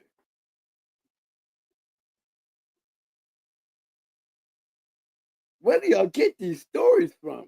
Find that. I'm gonna put this up. You know what? I have debunked more bullshit tonight. Who in the world is telling y'all this shit? I hope. Oh, I was gonna say, yo, it was stop. Stop. Keep going down. Didn't Lucane win too with Super Kennels? Oh my goodness. Where do y'all get this shit? Guys, who's telling y'all this shit? Okay, he got it right. He said, my bad. He said, my bad. Didn't Liu Kang win two with Super Kennel? No. That's wrong too. Damn, I'm picking all the wrong. My bad. He beat Super Kennel. That's the truth right there. Yeah. I'm still figuring on the twice.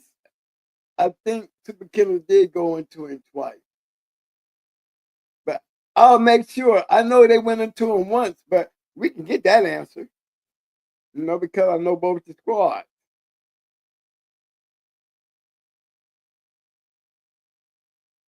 But you right. I mean, shit, look at Yellow.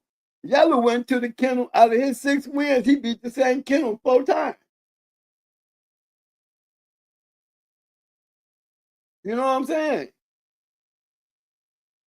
I mean, y'all wouldn't dare try no shit like that today.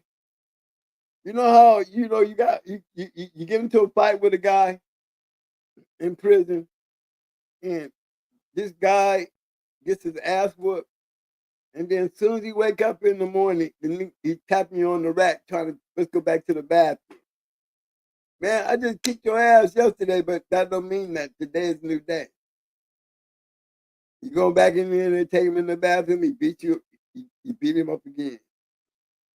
Next morning, the dude at your rack again. You know what I'm saying? He's not laying down. You know what I'm saying? You beat the dude ass again. 4th time, he don't go to his bed the next morning.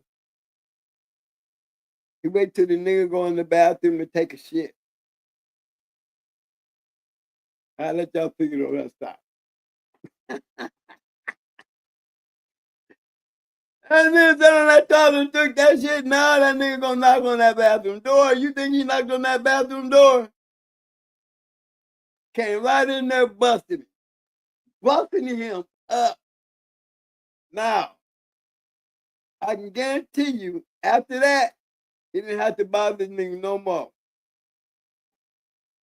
You know what I'm saying? He didn't bother him no more. The beef was over.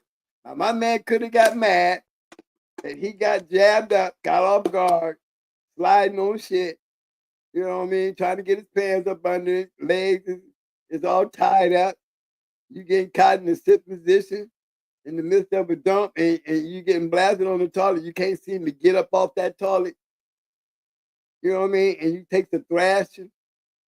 But at least he didn't disrespect you, but he beat your ass because, you whooped his ass 3 days in a row.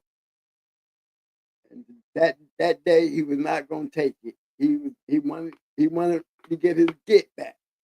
So the nigga gave him his get back. Okay, I'm gonna let this nigga whoop my ass on this toilet so he can leave me alone. And that's what he did. He gave him his get back, both men, and they walked away. Other than STP being Eric buying Liu Kang, I don't recall, but that was years ago. Oh, it was so long ago. When I say it was so long ago, it was very long ago. Very, very, very long ago. Because STP didn't come down here, they went up there. Esau went up there to see him go for number 5. You know what I'm saying? Eric bought Liu Kang after Liu Kang was retired.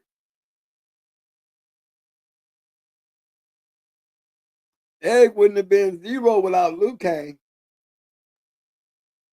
Liu Kang made natural born kennels worthy of anything.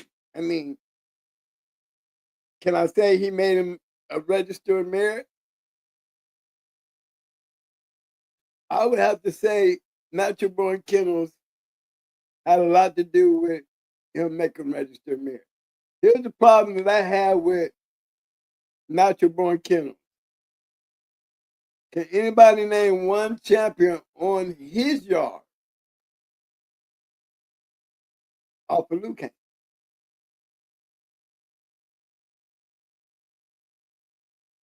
Okay? This is what happens when you start messing with the guru. When the teacher starts throwing shit back out. Now, I done heard all y'all crazy comments tonight. Now, I'm going to throw y'all one. Can anybody name one champion, one, out of all the years? We got natural born kennels. Natural born kennels. Somebody help me. Here, let's go. Let's go. I think that was a good question. I think that's a good one for applause, I say so. Yes, sir. Everybody, help me. Sure.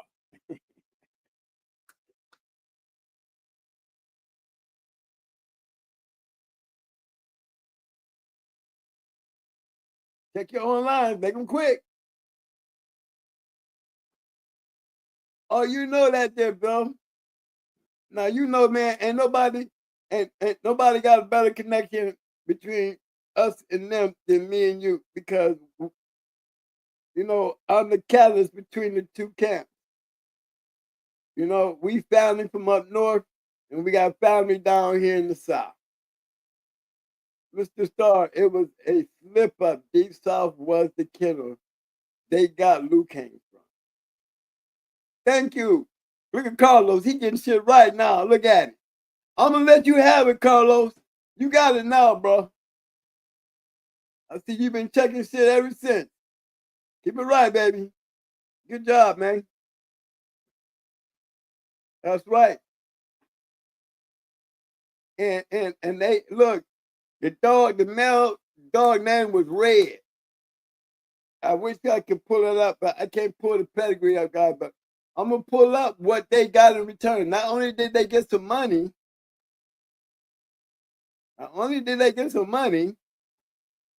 you know, they got a damn good dog brought back with them, man. And that dog won a bad one. I think he be the champion, man. And it took some time, but he won best in show.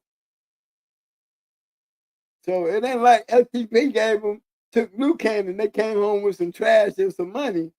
Not only did they get some money, they got a badass dog. And that badass dog is the sire to Dum Dum and Champion Trina. That's Champion Dum Dum, Champion Trina. Yes, sir. Luke Kane, Mac. That's right. Luke Kane got Max got Luke Kane on the bottom and Twisted on the top. Grand Champion Max. You know, when he was the Grand Champion, he lost the co-chief game. So we're going to give it to him like this. Champion Max was off of Luke Kane's daughter, Bridget Twisted. The shit, that badass bitch, the shit was off of Twisted. Deep South Twisted. Bred to a daughter of a Champion Nico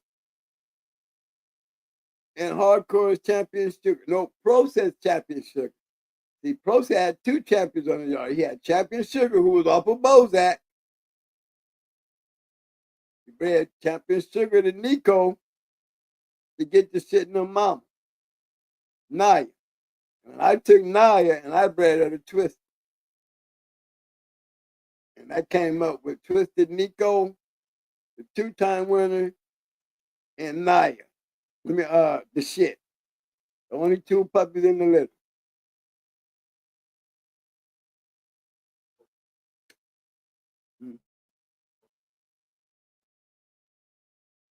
Oh, they were better than bad. They were better than bad. They were. That just show you what kind of shit Twisted was putting out. You know, all that shit was Twisted. All that shit was Twisted. They ain't have Luke Kane. You think they would have sold FTP Twisted for real? Do you really think they would ever sold Luke Twisted? Me either. They sold Luke Cannon, but I'm betting my money. I'm telling y'all, they would have never sold Twisted to STP. It would have never happened. I believe that. If it was like that, STP would have got his hands on Twisted, and then he would have got his hands on Max, and then he would have got his hands on Dum Dum, then he would have got his hands on Twisted. You see what I'm saying? On Trina. Yeah, he would have got his hands on all them dogs. You know what I mean? He would have. Because that's what he do. Did you see anybody down there D-South go and grab anything off of Luke King?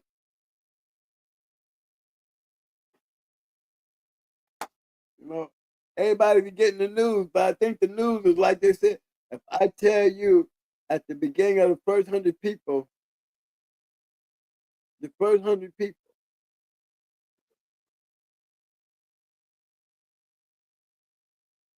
oh, you like, come on, man. You know how many dollars I done bred and twisted? I told you I burned up a bitch in my car at their house.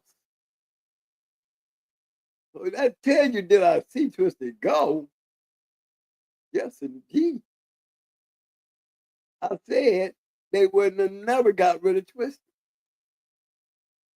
It would have never happened. Guys, y'all talking to a guy who really know all these people. Y'all just, it ain't really sunk in on y'all, really. You know, Pit Dog. Yeah, I think Twisted.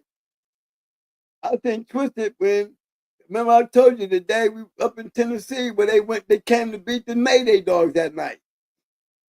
Luke came, Twisted and Barracuda went that night. Twisted went into a son of a Beetlejuice, a Windy City dog. You know they coming out of Illinois, and my KP was betting with him. My KP bet against Twisted, and he bet against Barracuda.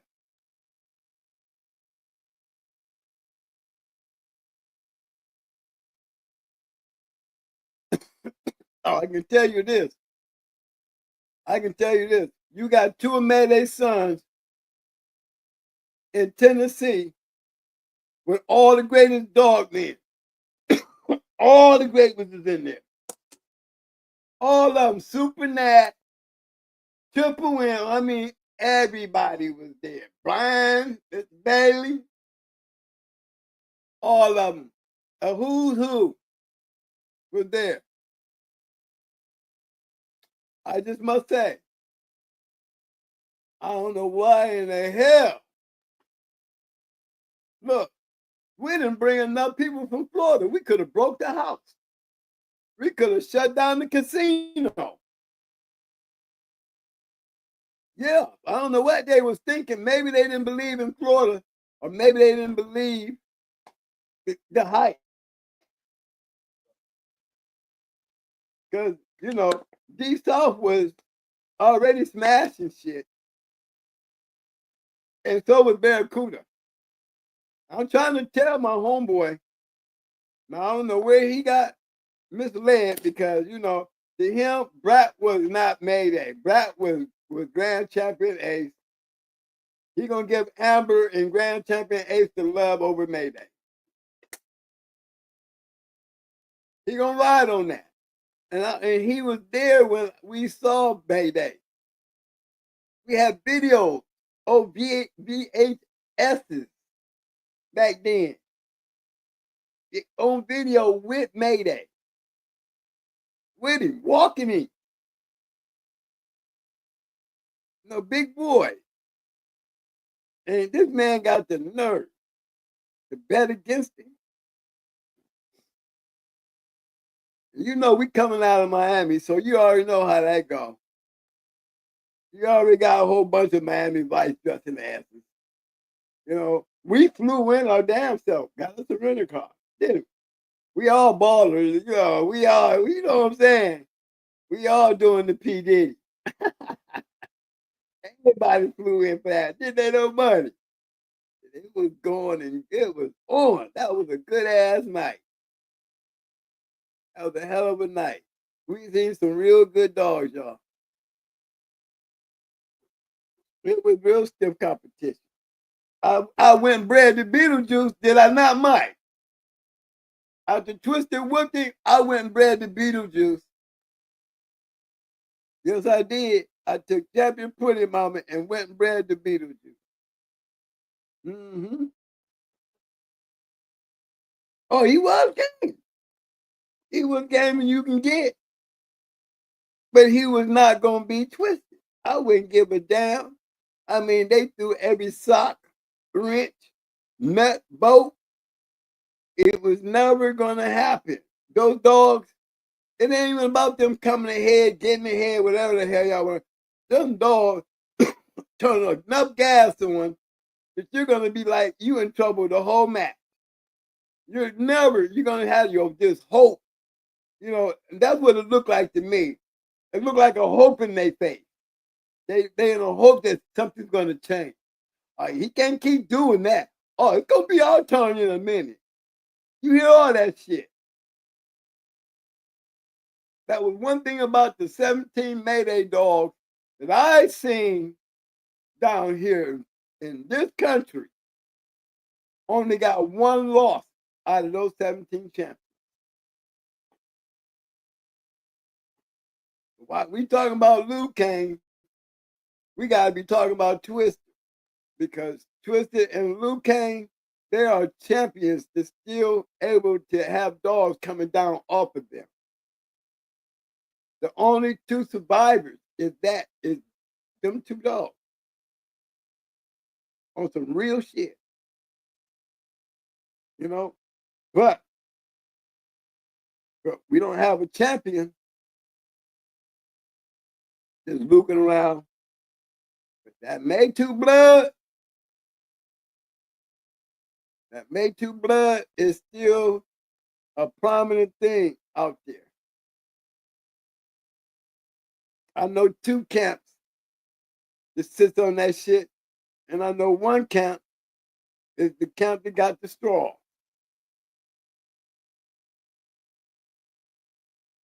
But when you go to talking about greatness, Liu Kang and Twisted were great. I didn't see a bum in none of those champions. I'm gonna tell you the only champion that I would have to say, you know, and not being funny, because Lord knows I hope Mike Stewart is not dead. Because what I say might piss him off, because he was a little hot head too, like a little Pennsylvania. You know what I mean? What? Huh?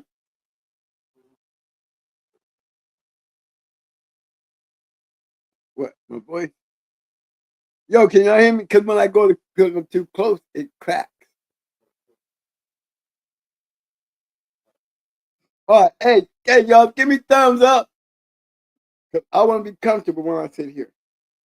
Can't sit there all up in front of the Mac the whole night. Can y'all hear me? Did y'all hear me when I said that? What did I say? Did y'all hear me what I told Mike just now? I want to kick back in my chair and talk.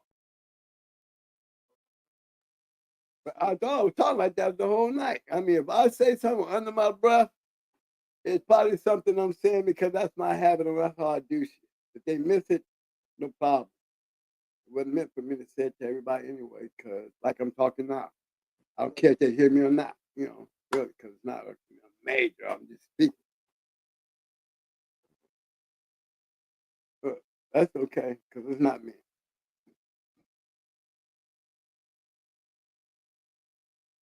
I mean, go.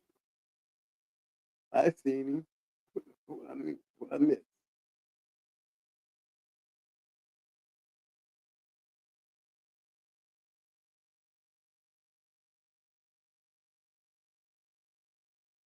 Hey, who was that? Hey, Pit Dog. Damn, man. Let me see. Who was that? No. Hey, Pit Dog. Pit Dog.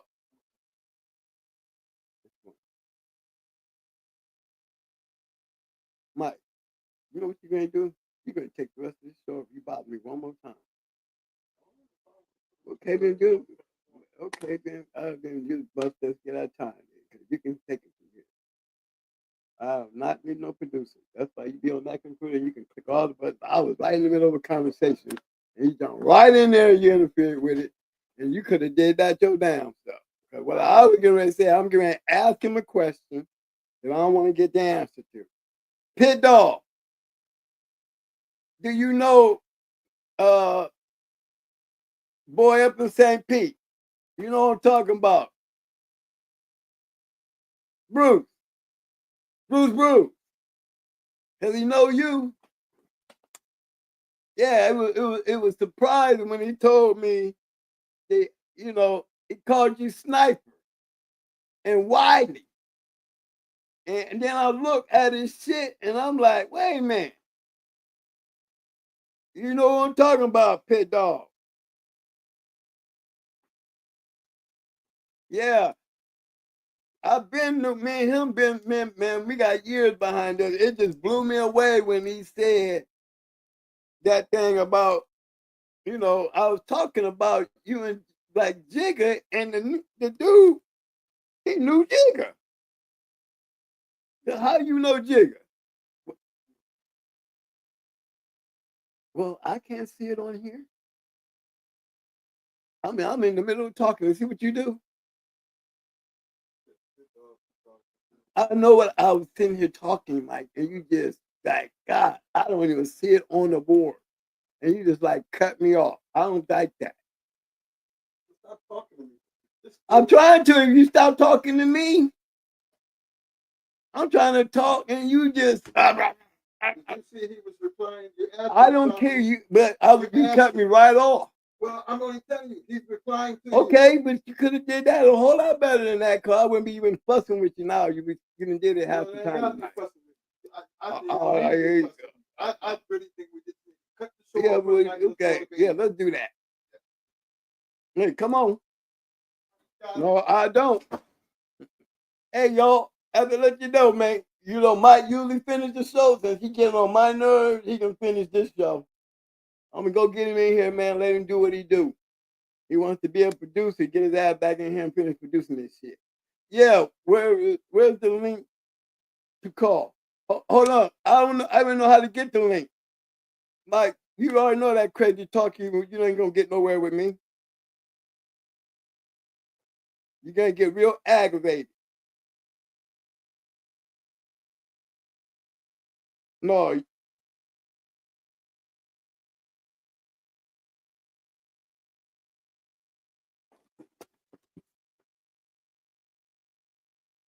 No, I'm in the go to show.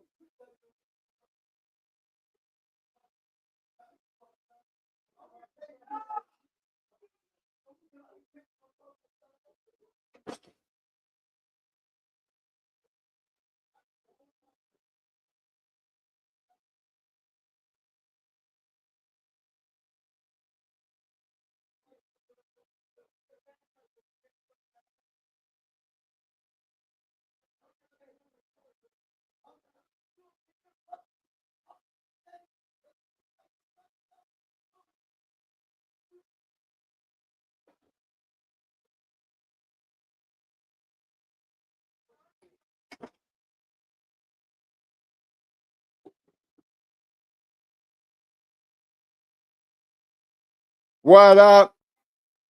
All right, fellas, you know, I ain't got my little mic thing on because I didn't even fire my computer today. I wasn't even trying. I've been working out too late, so I had to call it quits. Let me see. Let me see where we at. Never comes, Can-Am's Boys, Beetlejuice. Yep, that's who it was. Can-Am Boys, Beetlejuice. Jeep, Devil Deacon. You know, I get more pissed off because I'll be trying to. He just let the damn chat just run, and I'm sorry, I'll be trying to keep him on track so y'all could be up on what's going on and shit. And by the time he get down, I'll go talking. He forget everything that's up there. I just try to keep him on point. Sometimes he just get on my nerves because he don't like me to break in, but that's cool. I want to get everybody on and give everybody a chance to do what they do.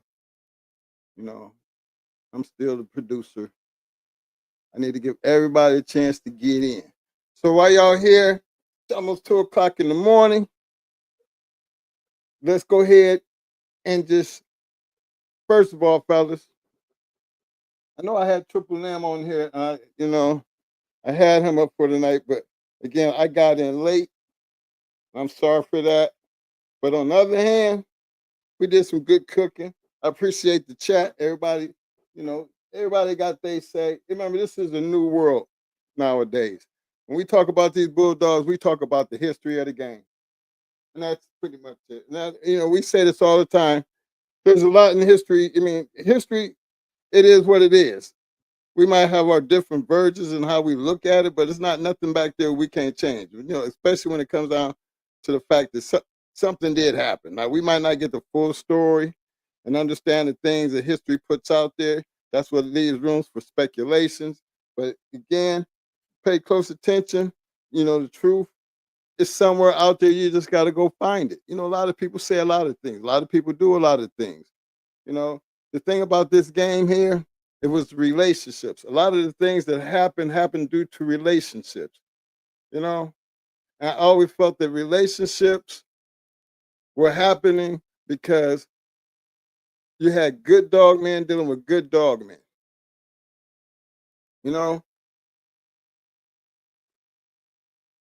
Yeah, they had their back and forth and all that other shit, but then you got to stop and just pay attention to get beyond all that and just look at the facts. The facts is it took dog men to do the things that they did to even have these dogs to talk about.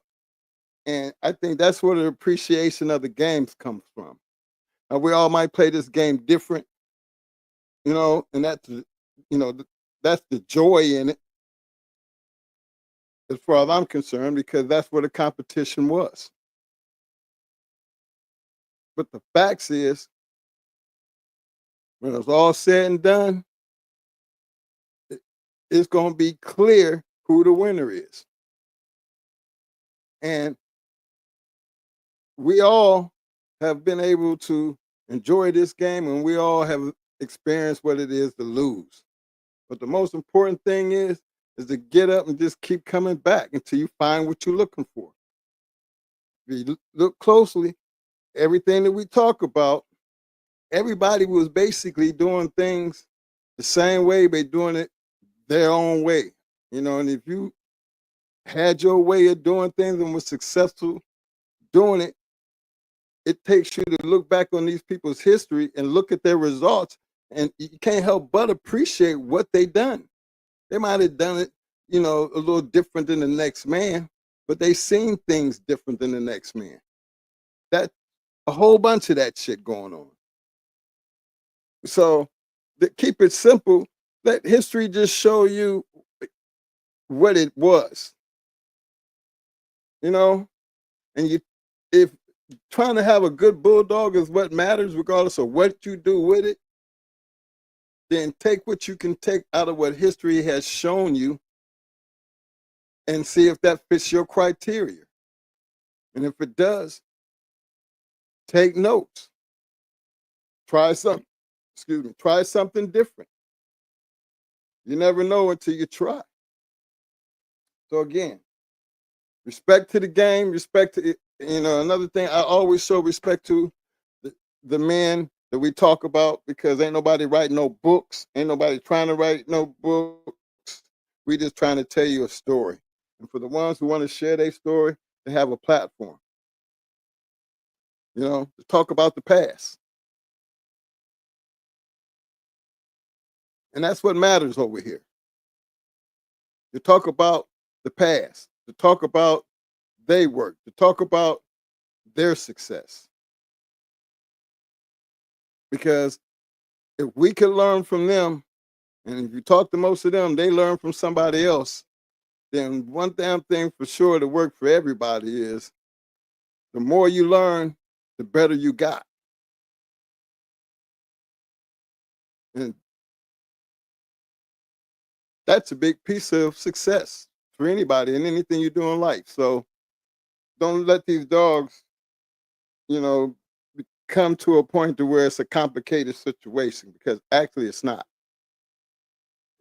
You just got to stick to your guns, stick to your knowledge, stick to what works for you until, it happens for you. So while y'all still hanging out there with me, I try to get out of here before the night. I need y'all to help me out. Pay dog, Mr. Carlos Regis, and all my other people that's gonna stop through and just help having that conversation. Hey fellas, before I get up out of here, I know I was late and everything, so I know I'm wrong to be asking, but hell, give me some love.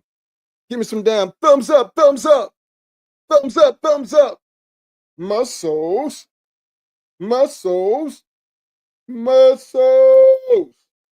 Now, give me some roses, roses.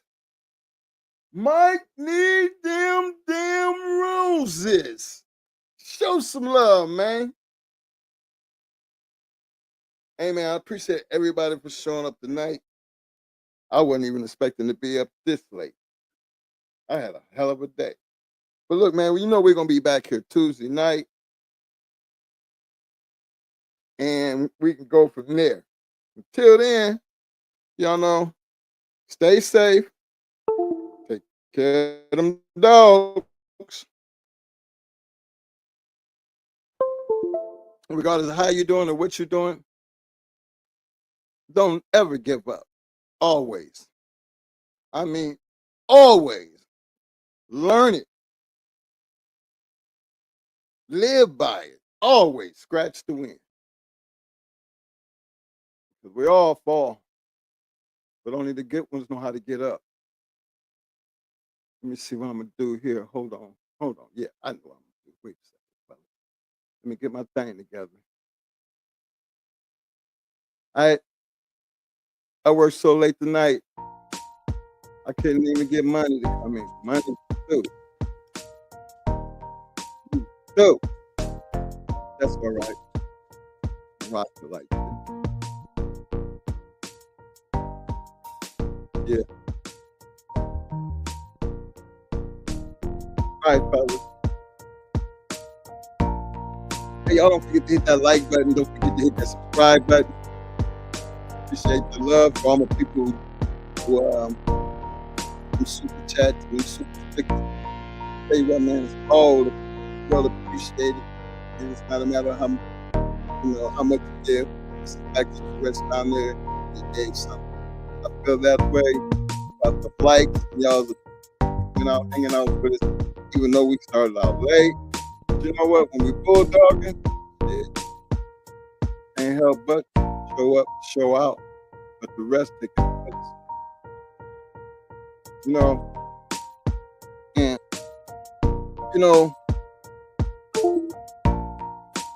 before I get out of here, I know Mo, he a great piece of shit. You know what I mean? You say I gotta get a statement, don't say a person's name. I nag him about it. I want to tell him who he's talking. So it takes me a little bit to get him to conform. But when it comes down to these bulldogs, man, the man be dead ass serious. That part right there, I let him go because the only reason he really sits here is because he's really trying to get it back. He's really trying to show y'all no cap. Yeah, we've been around this game for a long time. Yeah, we know a lot of damn people. Yeah, we had a lot of fun. But how do you give back? Don't get on this show to try to boost our morale or anything like that. Hell no. Dogs speak for itself. Did y'all check out some of these other people's shit that we run around with? Do you see some of the other people that was back in that time period and see what they were doing? And do you really pay close attention to what they was doing? Because that's important. That's what's important. What you can out of it, and it's important. Until then, I'm gonna let y'all rock out to that, and I'll see you.